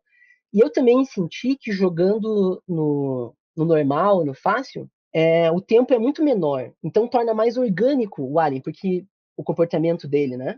Porque, cara, nas dificuldades muito altas, o Alien tá sempre na tua bota, como se ele soubesse que você tá ali magicamente. Enquanto nas outras dificuldades ele aparece de vez em quando, às vezes não aparece, ele tá num canto da nave, você tá em outro, de repente vocês se cruzam. E eu acho que isso se aproxima muito mais da experiência dos filmes, sabe? Do primeiro filme, especialmente. Então eu me achei melhor também nessas dificuldades mais baixas, assim, para jogar, porque eu achei que parece um negócio um pouco mais orgânico. Tem uma coisa, assim, um pensamento online, digamos, que as pessoas acham que o jogo de terror tem que ser difícil. Eu me pergunto se as pessoas que falam isso realmente, tipo, já pensaram sobre isso, sabe? Porque justamente você ficar morrendo ou você ficar abaixado atrás de uma mesa não é exatamente isso que dá o medo. Não. Eu gostaria de conversar com alguém que tivesse essa opinião, assim, acho que a gente pode procurar alguém para chamar aqui, talvez um dia, Infelizmente eu de concordo com conversar você sobre jogos de também. terror. Hum, Agora, o Alien tinha uma coisa também, o Alien Isolation, que ele usava o microfone, você sabia disso? sabia, hã? Dá para você desabilitar, né? Obviamente eu nem habilitei isso, Você gritar mas, ali, você tá ferrado que o Alien vai é, te achar, né? mas assim, gritar ainda tá dentro do jogo, né? Mas vai supor que, tipo, toca o telefone, toca a campainha. Ou, sim. sei lá, você espirra, né? Tipo, muitas É coisas, assim, fora do jogo podem acontecer. imersão total, né? Mas, cara, o Alien Isolation, ele tem umas coisas que são muito interessantes, já que o tema do episódio é sobre desconforto, ele é um jogo que ele é muito pensado, cara, para causar desconforto em vários níveis. Por exemplo, tem alguns itens aqui sobre os quais eu gostaria de falar brevemente. O primeiro deles é o sistema de salvamento. Cara, aquele sistema de salvamento que você para na frente do telefone, aí você tem que esperar 1, 2, 3 segundos, talvez, para você conseguir salvar o jogo enquanto o inimigo pode te matar. Cara, é genial isso daí. É muito estressante e é simplesmente genial, porque cada vez que você vai salvar o jogo, que é uma coisa que você precisa fazer, porque você acaba morrendo muito, você fica vulnerável ali. Você fica naquela expectativa de que salve logo, porque você pode ser atacado a qualquer momento. Olha, eu entendo o que você tá falando, mas eu odeio isso, Ah, cara, eu acho essa muito. Não, eu limitação. também odeio. Quando eu tô jogando, eu odeio também, mas olhando do ponto de vista do desenvolvedor, assim, eu acho que é um negócio genial, cara, E porque ele causa muita tensão. no caso do Alien, o que mais me incomoda é que, tipo, depois de salvar, você fica, tipo, sei lá, uns 2, 3 minutos sem poder salvar de novo. É, aham, também, E daí, tipo, tipo, isso me incomoda muito, cara. sei. Eu sou muito a favor de, tipo, autosave, assim, eu nem preciso pensar que salvou. Quando eu morro, ele volta pouquinho e você já continua jogando. Eu também Mas prefiro, mas aí que tá, tipo, os desenvolvedores do Alien Isolation, esqueci agora, qual que é o nome? Creative Assembly. Isso. Eles não querem saber o que que você quer, entendeu? Eles Não, querem, cara, que claro. você se sinta, tipo, cara, desconfortável o tempo todo. Outra coisa que o Alien Isolation faz muito, se você reparar, é um contraste entre áreas muito claras e muito escuras. Você tá sempre, né, em ambientes, navegando ali por ambientes muito escuros, e de repente você vira uma esquina e tem uma fonte de luz, uma luminária, alguma coisa, cara, estourada na tua cara, assim. Isso é uma coisa que acontece constantemente no jogo e que, obviamente, é projetado para te causar desconforto, né, cara? Porque você nunca se sente plenamente confortável. Quando você se acostuma com a escuridão, vem uma área muito clara. Aí, quando você se acostuma com a área muito clara, você é devolvido para a escuridão. É uma coisa bem visual, assim, um desconforto visual. E, por outro lado, tem o desconforto sonoro também, cara. Que uma coisa, inclusive, que foi emulada pelo Resident Evil depois, o remake. O Mr. X, né? Ele tem aqueles passos. E, cara, o Alien, mais assustador que você vê o Alien é você ouvir os passos dele. Você ouvir ele caminhando na tubulação em cima de você, ou ele se aproximando numa sala ao lado da sala onde você está. Sem falar nas sirenes, né, cara? Que, tipo, tem muitas fases em que você tá lá de boa e entra uma sirene gritando no teu ouvido, aí entra um outro alarme, É, cara, o entra o audio barulho. design é uma coisa realmente muito, muito importante num jogo de terror, eu acho. E, Nossa, completamente. assim, isso que você tá falando, assim, que você falou que, tipo, o Alien fez e daí o Resident Evil pegou. Eu não sei se é o primeiro, mas, assim, lá em 2005 tinha um jogo chamado Condemned, que é da mesma desenvolvedora que viria a fazer o Shadow of Mordor e o Shadow of War, sabe, os do Senhor dos Anéis. Sim, sim. Aí, cara, esses jogos estiveram entre os meus primeiros jogos de terror, assim, mais elaborados. E é um jogo praticamente sem fantasia, assim, digamos. Não tem monstros e coisas assim. Você entra numa casa abandonada e daí tem, tipo, as pessoas lá que estão paranoicas e eles ficam falando e falando palavrão e batendo na parede e ouvindo os passos, sabe? Tipo, eu joguei também esse Parece jogo bom. um som surround, assim, tipo, é muito impressionante, cara, porque assim, você sempre ouve os caras antes de você ver os caras. E isso dá muito mais medo do que, tipo, simplesmente aparecer o inimigo já te atacando, sabe? Sim, e eu Tem acho toda que essa realmente, construção de atmosfera que eu acho que é mágica nos jogos de terror, e o Condemned até hoje é um dos meus preferidos nesse aspecto. eu acho que o design sonoro é muitas vezes ignorado ou deixado em segundo plano, assim, na maioria dos jogos. Geralmente, quando a gente lê análises de jogos ou vídeos sobre análises, enfim, fala muito sobre gráficos, sobre mecânica, sobre história, mas o design sonoro é uma coisa que geralmente fica em segundo plano, né? E eu concordo com você, é muito importante, especialmente num jogo de terror, cara. Pra finalizar aqui sobre o Alien, eu não sei se você reparou, você falou que jogou mais de uma vez, né? Joguei mais de uma vez. Você já reparou na arquitetura subliminar que tem dentro da nave do Alien Isolation, cara? Sabe que Especificamente subliminar, eu acho que não, mas eu reparei, é, eu adoro o world design dele, assim, tipo, acho que o é, mundo é muito bem feito, muito caprichado. o xenomorfo, ele tem aquele corpo biomecânico, né? Tipo, ele tem uns tubos, uns tendões, uns negócios que parecem uma coisa meio de plástico, meio de industrial, assim. É um Se organismo você perfeito. Exatamente. Se você reparar, tem vários cenários que têm tubulações que imitam aqueles nervos, aqueles tendões do alien, assim. Tem vários lugares também que você olha, o maquinário tem a forma daquela cabeça fálica do alien, sabe? O Ah, maquinário tem, assim, e fica contra a luz, é como se o jogo tivesse sugerindo, pela arquitetura, ele tivesse sugerindo a presença do alien, falando, o alien não tá aqui, mas você tem que lembrar que ele existe. E tem um vídeo muito interessante, cara, acontece em vários momentos isso, assim, e eu sugiro para você, para os nossos ouvintes, um vídeo chamado The Brutal Psychology of Alien Isolation, do Rob Yeager. Joguem lá no YouTube. É um vídeo de 59 minutos, em que ele faz uma análise de uma sala específica. Ele vai observando tudo que tem dentro dessa sala, que brinca com esse lado psicológico, assim, de tentando sugerir um certo pânico para você. É uma sala que você entra e logo você entra tem um chão vermelho. E daí tem um androide pela metade, assim, aquele sangue branco dele tá espirrado em cima daquele vermelho. Aí tem um buraco no teto, e aquele buraco no teto tem uns canos, assim, também, que dá a impressão que é como se o alien tivesse pendurado ali. É incrível esse vídeo, cara, e acho que passa muito bem essa noção, assim, da, da arquitetura e, como você disse, do design de ambientes, assim, a psicologia, né, por trás da construção dos cenários no Alien Isolation, que é uma puta e daí coisa a gente incrível, cara. volta. Só de falar, eu quero vontade de jogar de novo já.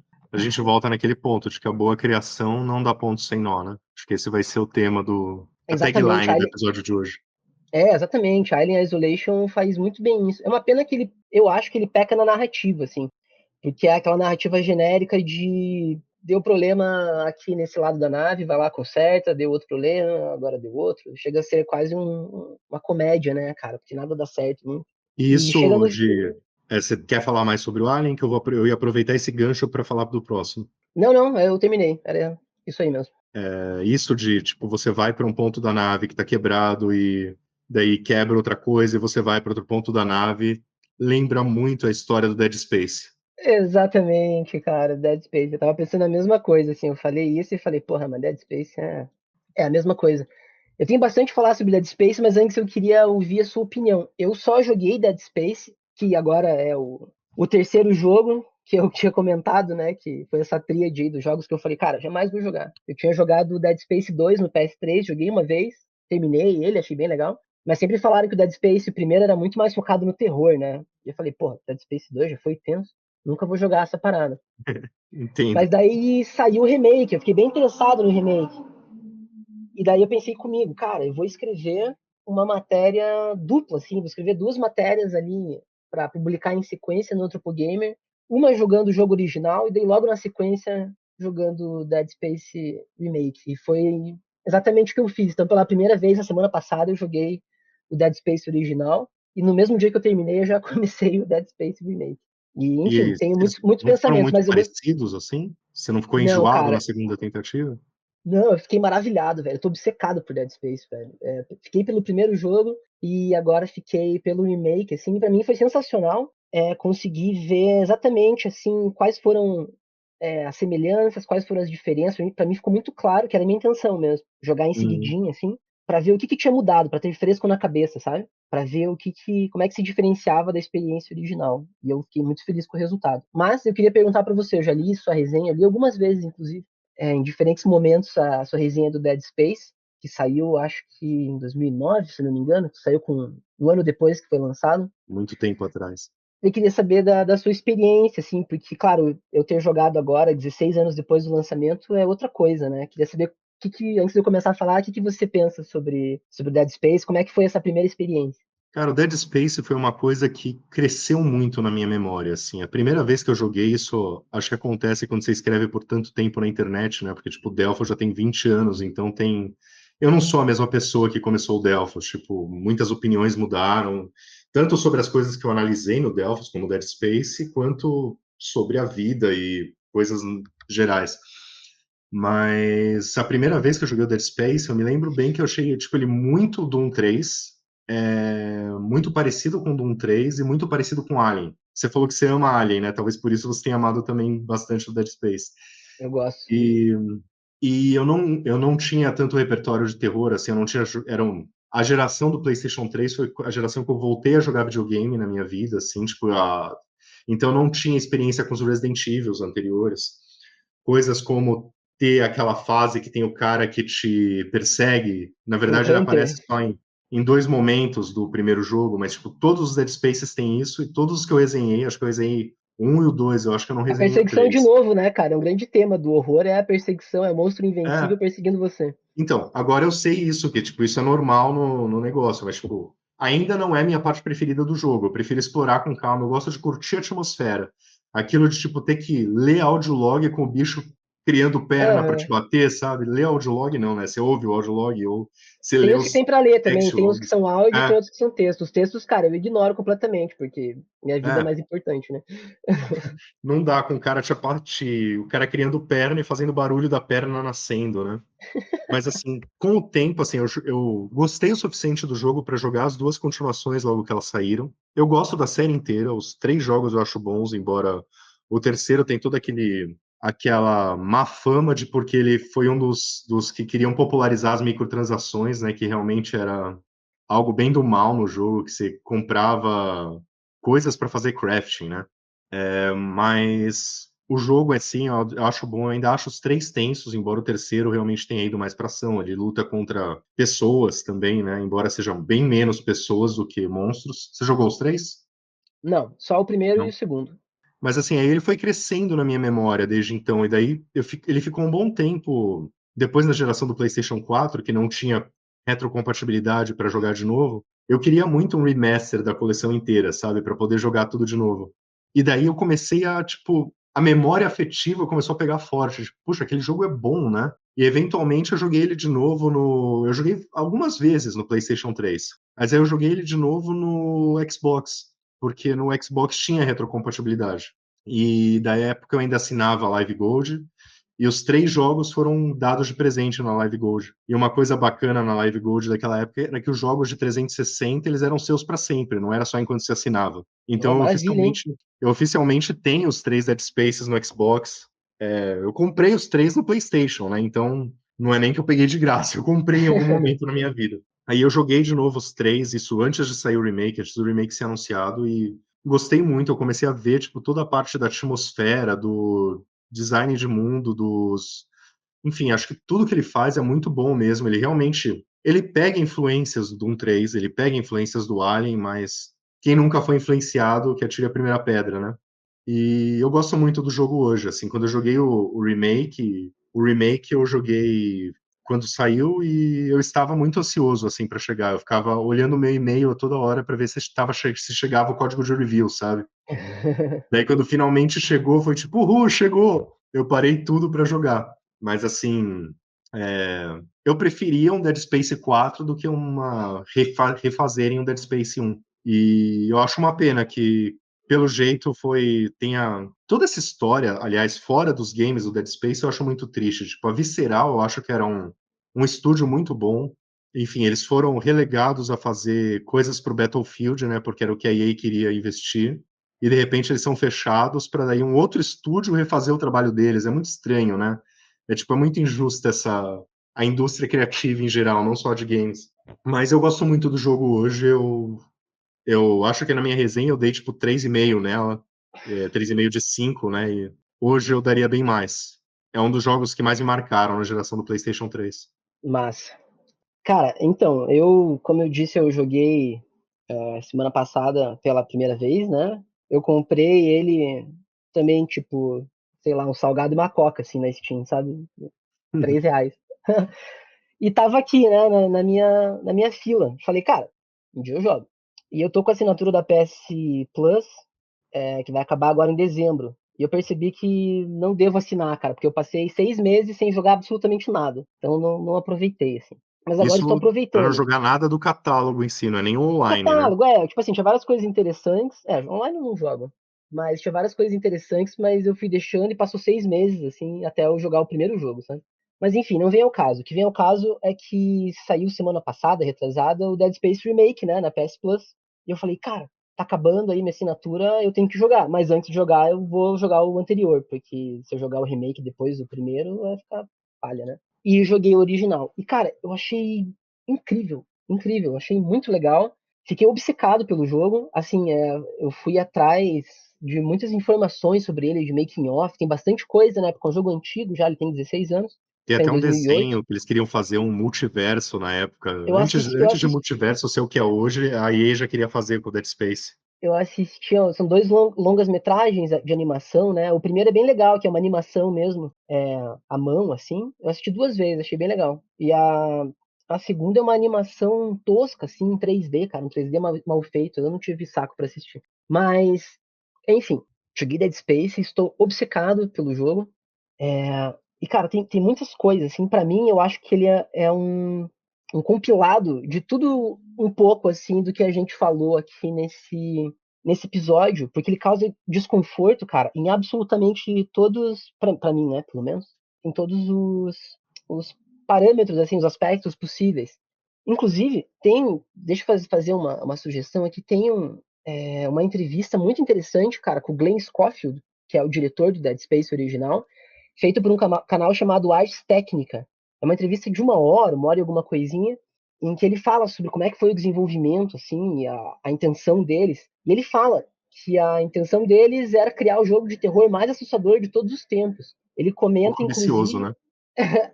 Pois é, cara, mas eu acho que eles conseguiram, velho. Porque, assim, pensando retroativamente, eu só joguei agora, né? Mas pensando retroativamente, eu acho que, cara, é um jogo que se mantém muito bem até hoje. É muito assustador.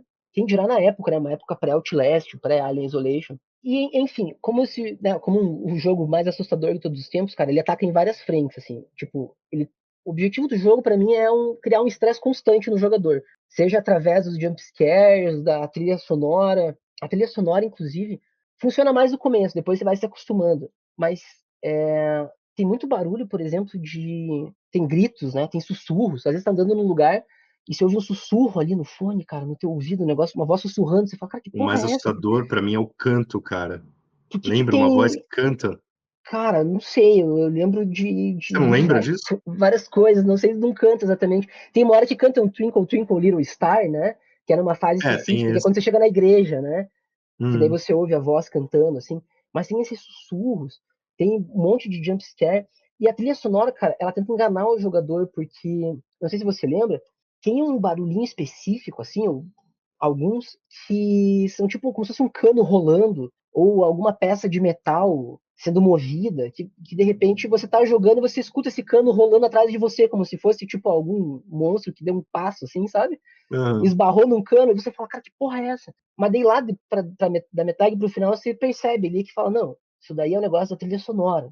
Mas ele tenta muito enganar você, assim. E joga muito também com aquilo que a gente falou do Alien Isolation, né? Do design sonoro. Eu gosto muito do design sonoro do Alien Isolation, mas, cara, eu acho que o Dead Space, ele ganha de lavada, assim. É, isso na E além, época, eu acho que eu devo ter falado isso na resenha, porque eu me lembro sempre na minha cabeça o design de som do Dead eu acho que Space sempre sim. foi excelente. E ele, além disso, ele pega, por exemplo, que nem a gente falou do The Last of Us, que é tematicamente um jogo desconfortável, né? E o The Last of Us faz isso também, além da carnificina, do horror corporal ali, ele tem, cara, muitas cenas de suicídio, tem muita gente se matando, é um negócio, sei lá, talvez se eu tivesse jogado com 15 anos eu não teria achado nada demais. Mas jogando hoje, cara, com 32, 33, aliás, você sabe que tá ficando velho quando você começa a confundir a idade, né?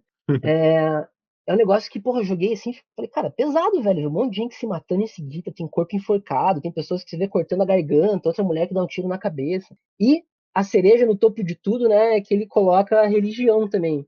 Lá pro final, né, tem todo um Cara, desenvolvimento, assim, nesse sentido da psicopatia religiosa, né? Fale. eu achei que você ia falar que a cereja no topo de tudo era que quando você vê alguém se matando, você imediatamente pisa em cima pra arrancar os membros. Que eu acho que Eu fiz também isso é. também. Eu fiz isso também, cara. Eu saía pisando em todo mundo. Aliás, eu fiz isso mais no remake, porque no original que eu fui aprender que, porra, era bom desmembrar as pessoas mortas, né? No remake eu saí pisoteando todo mundo, cara. Tipo, tanto eles não. Você evita que eles virem monstros, quanto se eles às vezes soltam coisinha, né? Tipo, olha, o cara tinha uma munição dentro da perna. Pois é, exatamente. E ainda pegando carona nesse negócio do design sonoro, eu tinha comentado, né, que o Alien tem esse contraste entre áreas muito claras e muito escuras, e o Dead Space faz isso com a ambientação sonora dele, cara. Se você reparar, a maior parte do tempo você tá em silêncio.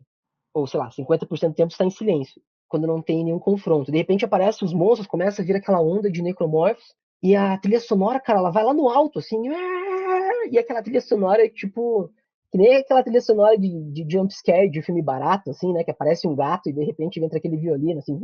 Só que, A cara, uma trilha trilha sonora é sonora disso desesperadora do Dead que Space.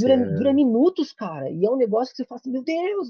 Eu acho que se não tivesse trilha sonora, era capaz do jogo, tipo, ser, nossa, muito mais mamão com açúcar do que ele era.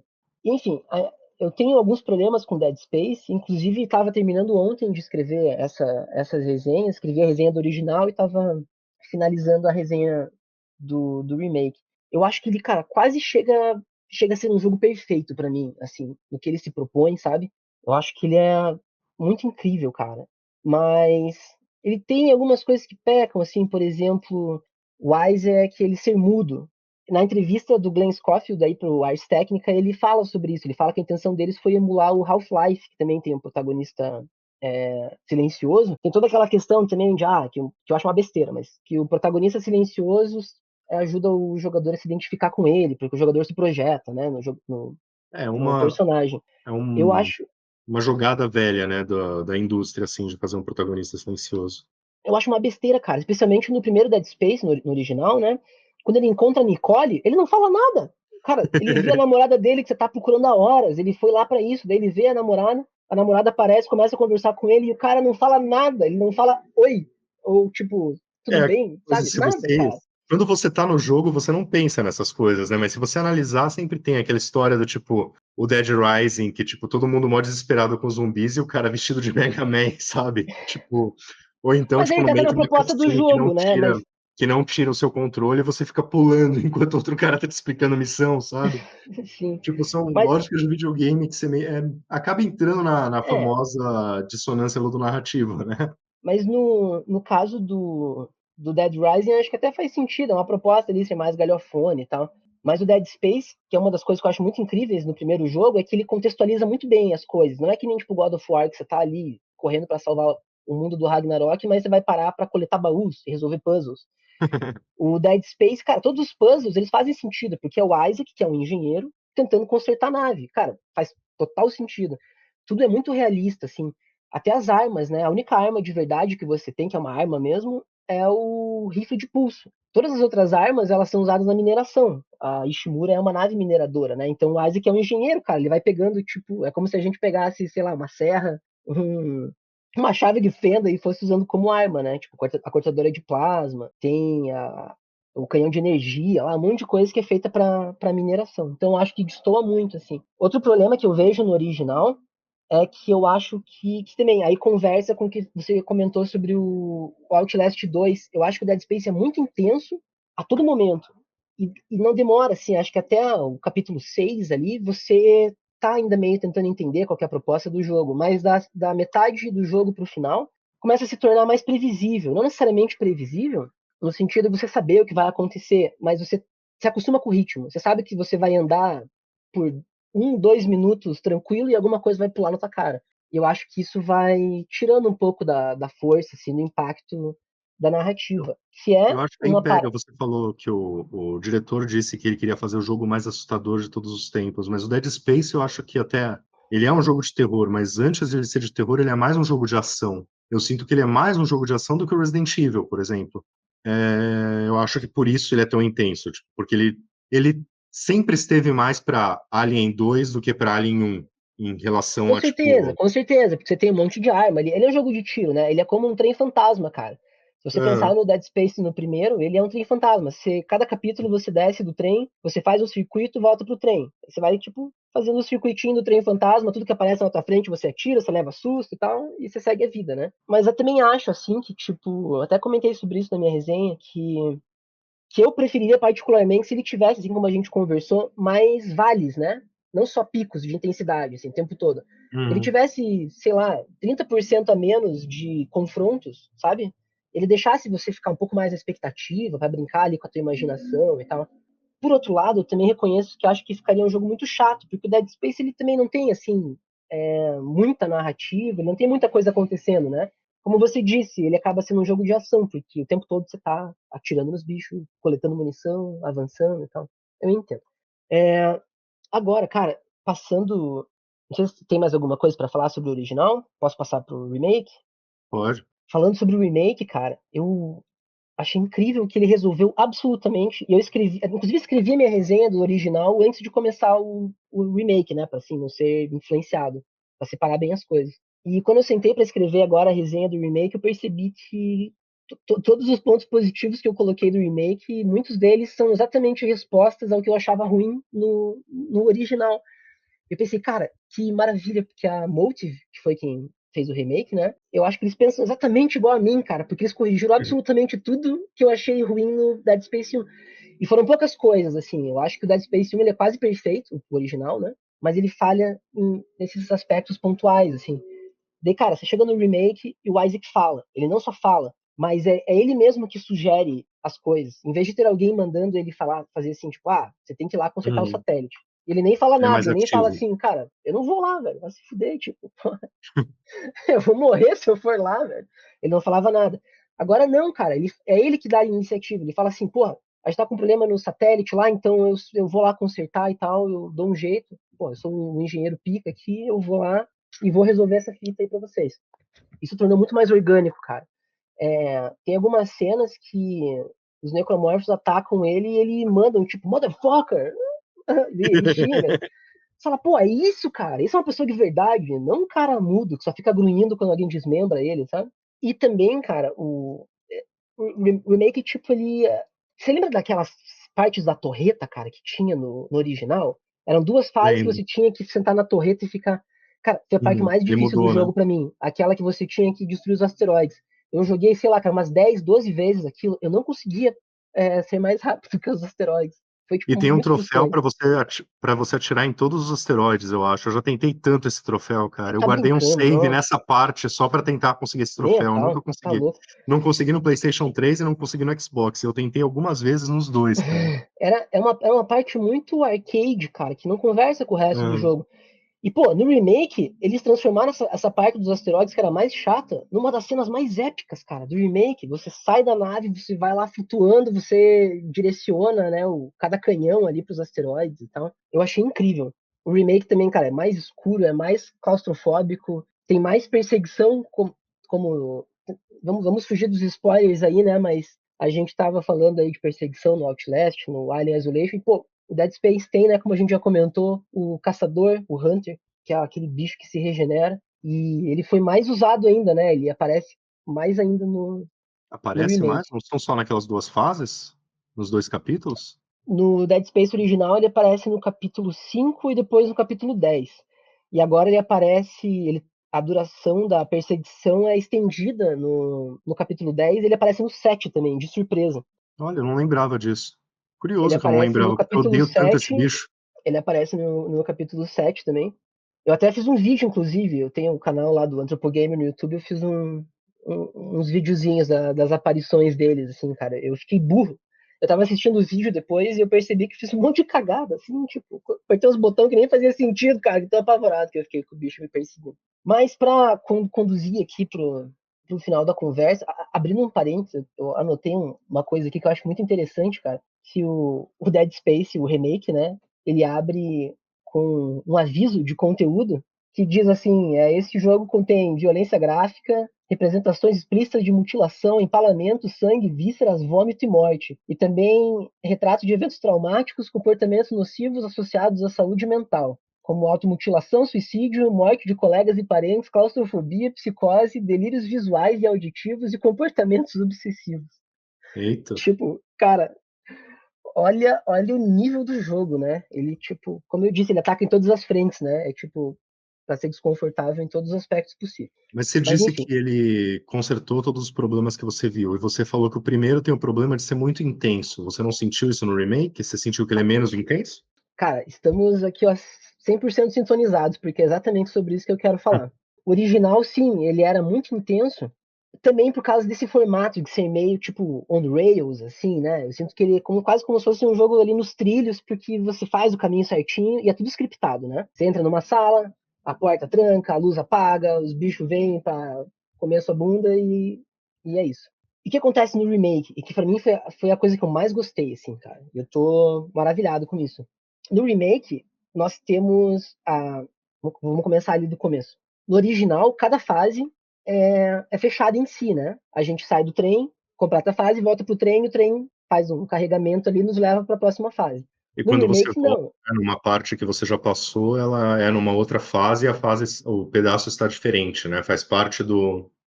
No Sim, remake você pode você volta voltar numa outra. fora da hora. Exatamente. E não só isso, mas no remake você consegue, até onde eu pude testar, pelo menos, ir a pé, né? Depois que claro, tem portas que estão bloqueadas inicialmente e tal, mas em algum momento você consegue trafegar a pé pela Ishimura.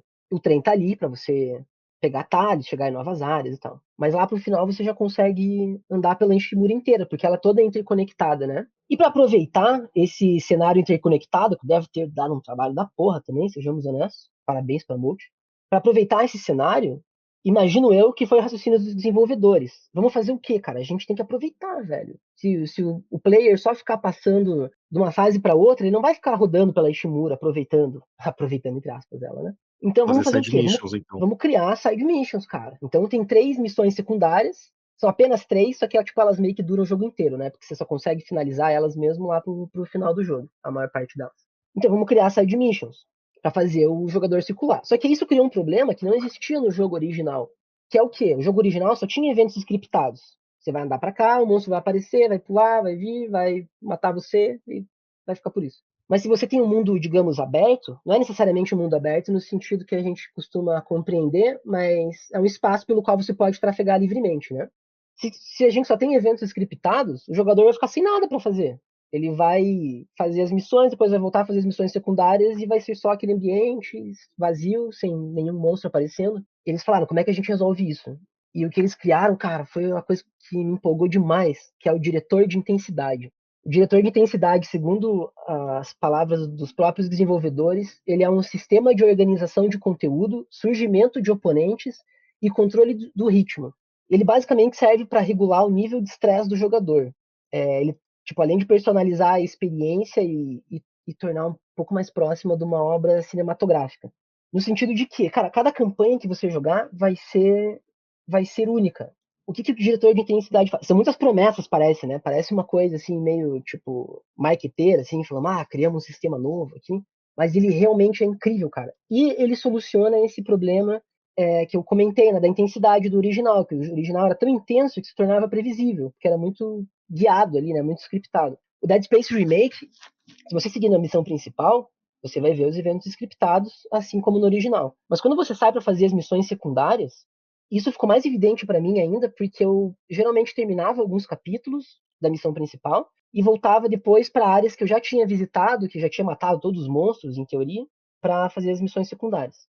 O diretor de intensidade, ele tem é um sistema, né? Ele tem 1.200 eventos possíveis com os quais ele pode brincar.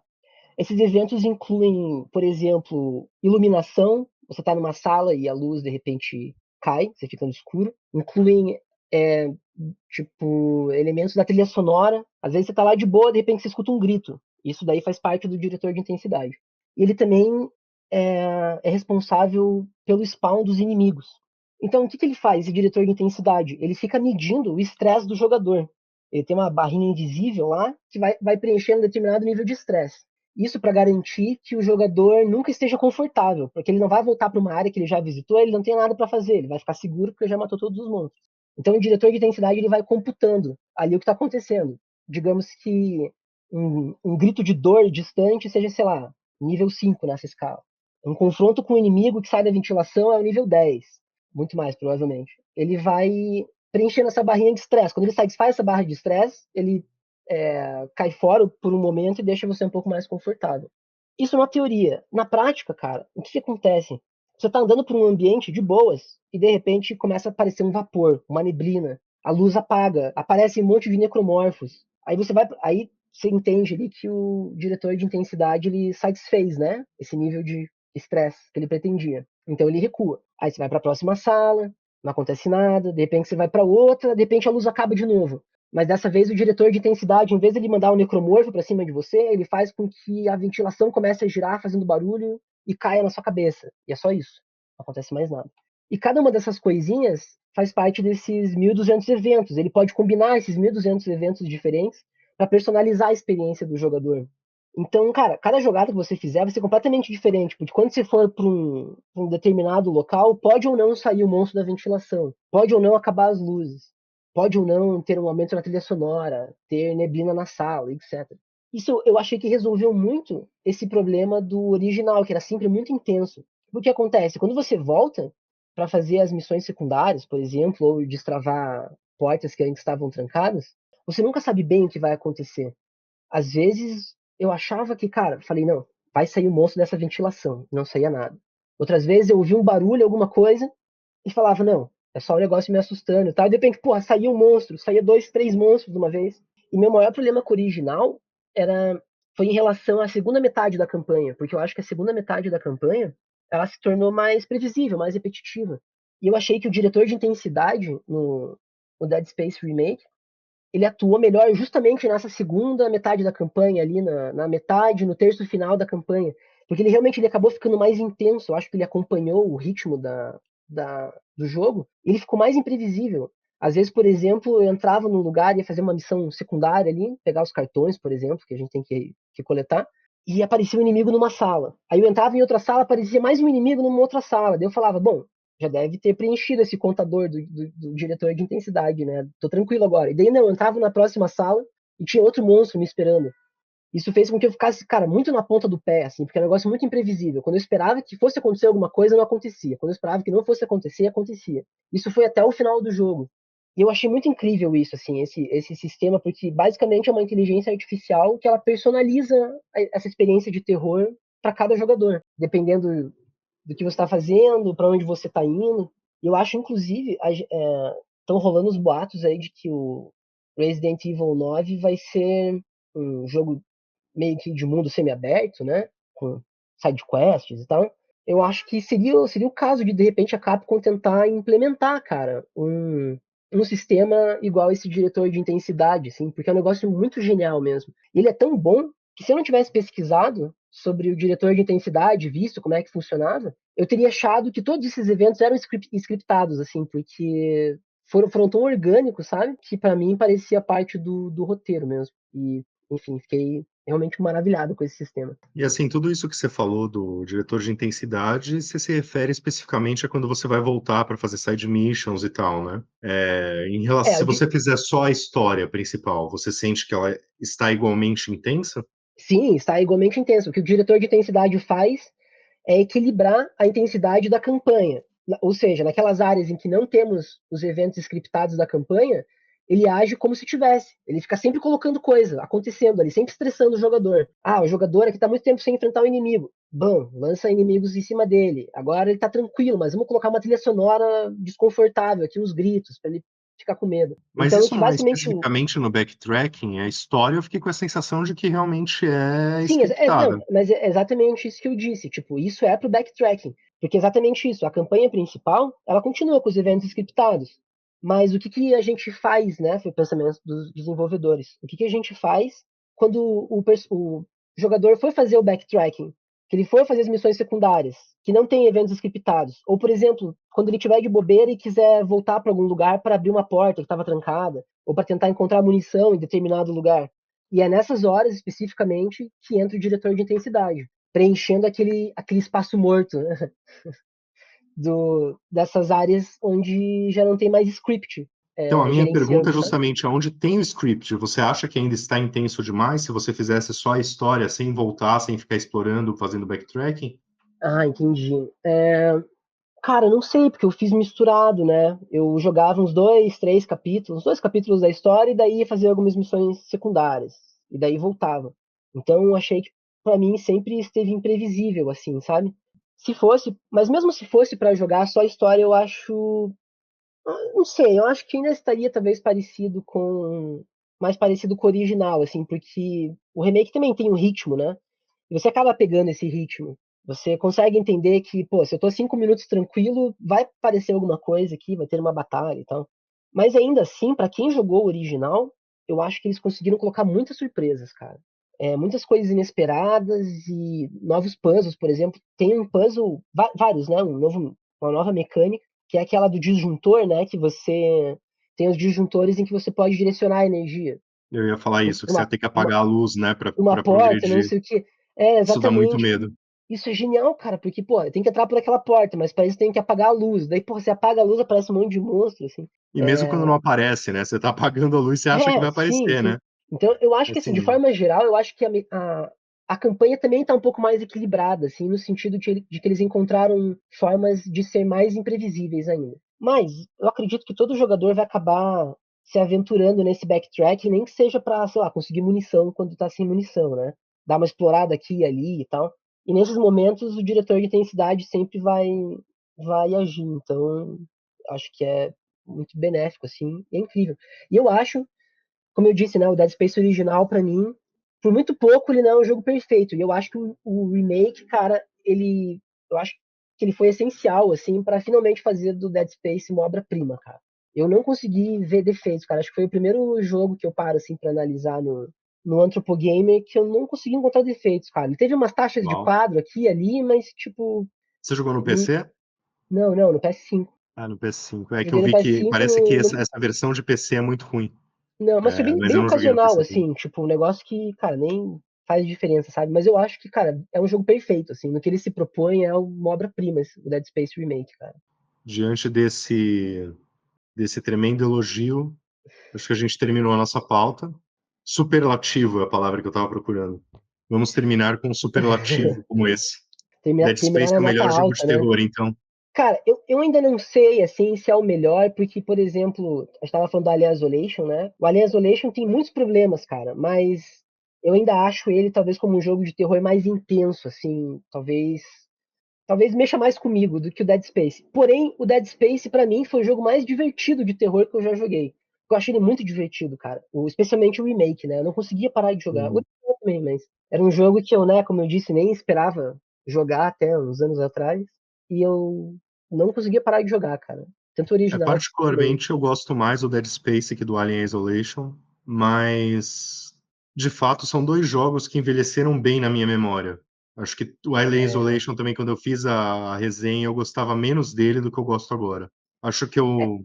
É aquele negócio, você envelheceu, você acaba vendo coisas que você não via antes e valorizando mais coisas que uma vez me incomodaram, hoje eu vejo, tipo, o motivo delas existirem. e às vezes é bom também, né, deixar maturar assim na cabeça pra você ter outras percepções, né? Uhum. Isso é uma coisa legal também de ter jogado esses jogos só agora, assim. O Outlast acho que é 2012, o Alien Isolation, sei lá, 2014, o Dead Space 2008. Eu tendo jogado agora, né, todos eles pela primeira vez, sinto que é uma percepção completamente diferente do que teria sido se eu tivesse jogado mais novo também. Eu sou muito fã de analisar jogos mais antigos, assim. Assim, jogos antigos. Especial. Eu sinto que essa era do PlayStation 3 foi uma era mágica, assim.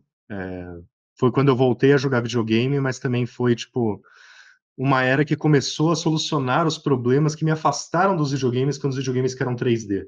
Mas eu acho que isso fica para um outro episódio. Acho que por Fica para enquanto é isso. um Já outro falamos. episódio. Eu acho que foi um bom primeiro episódio. Espero que os ouvintes tenham gostado. Agradeço aí a todo mundo que esteja ouvindo. E creio que muitos outros episódios do Ludologia virão sobre temas diversos.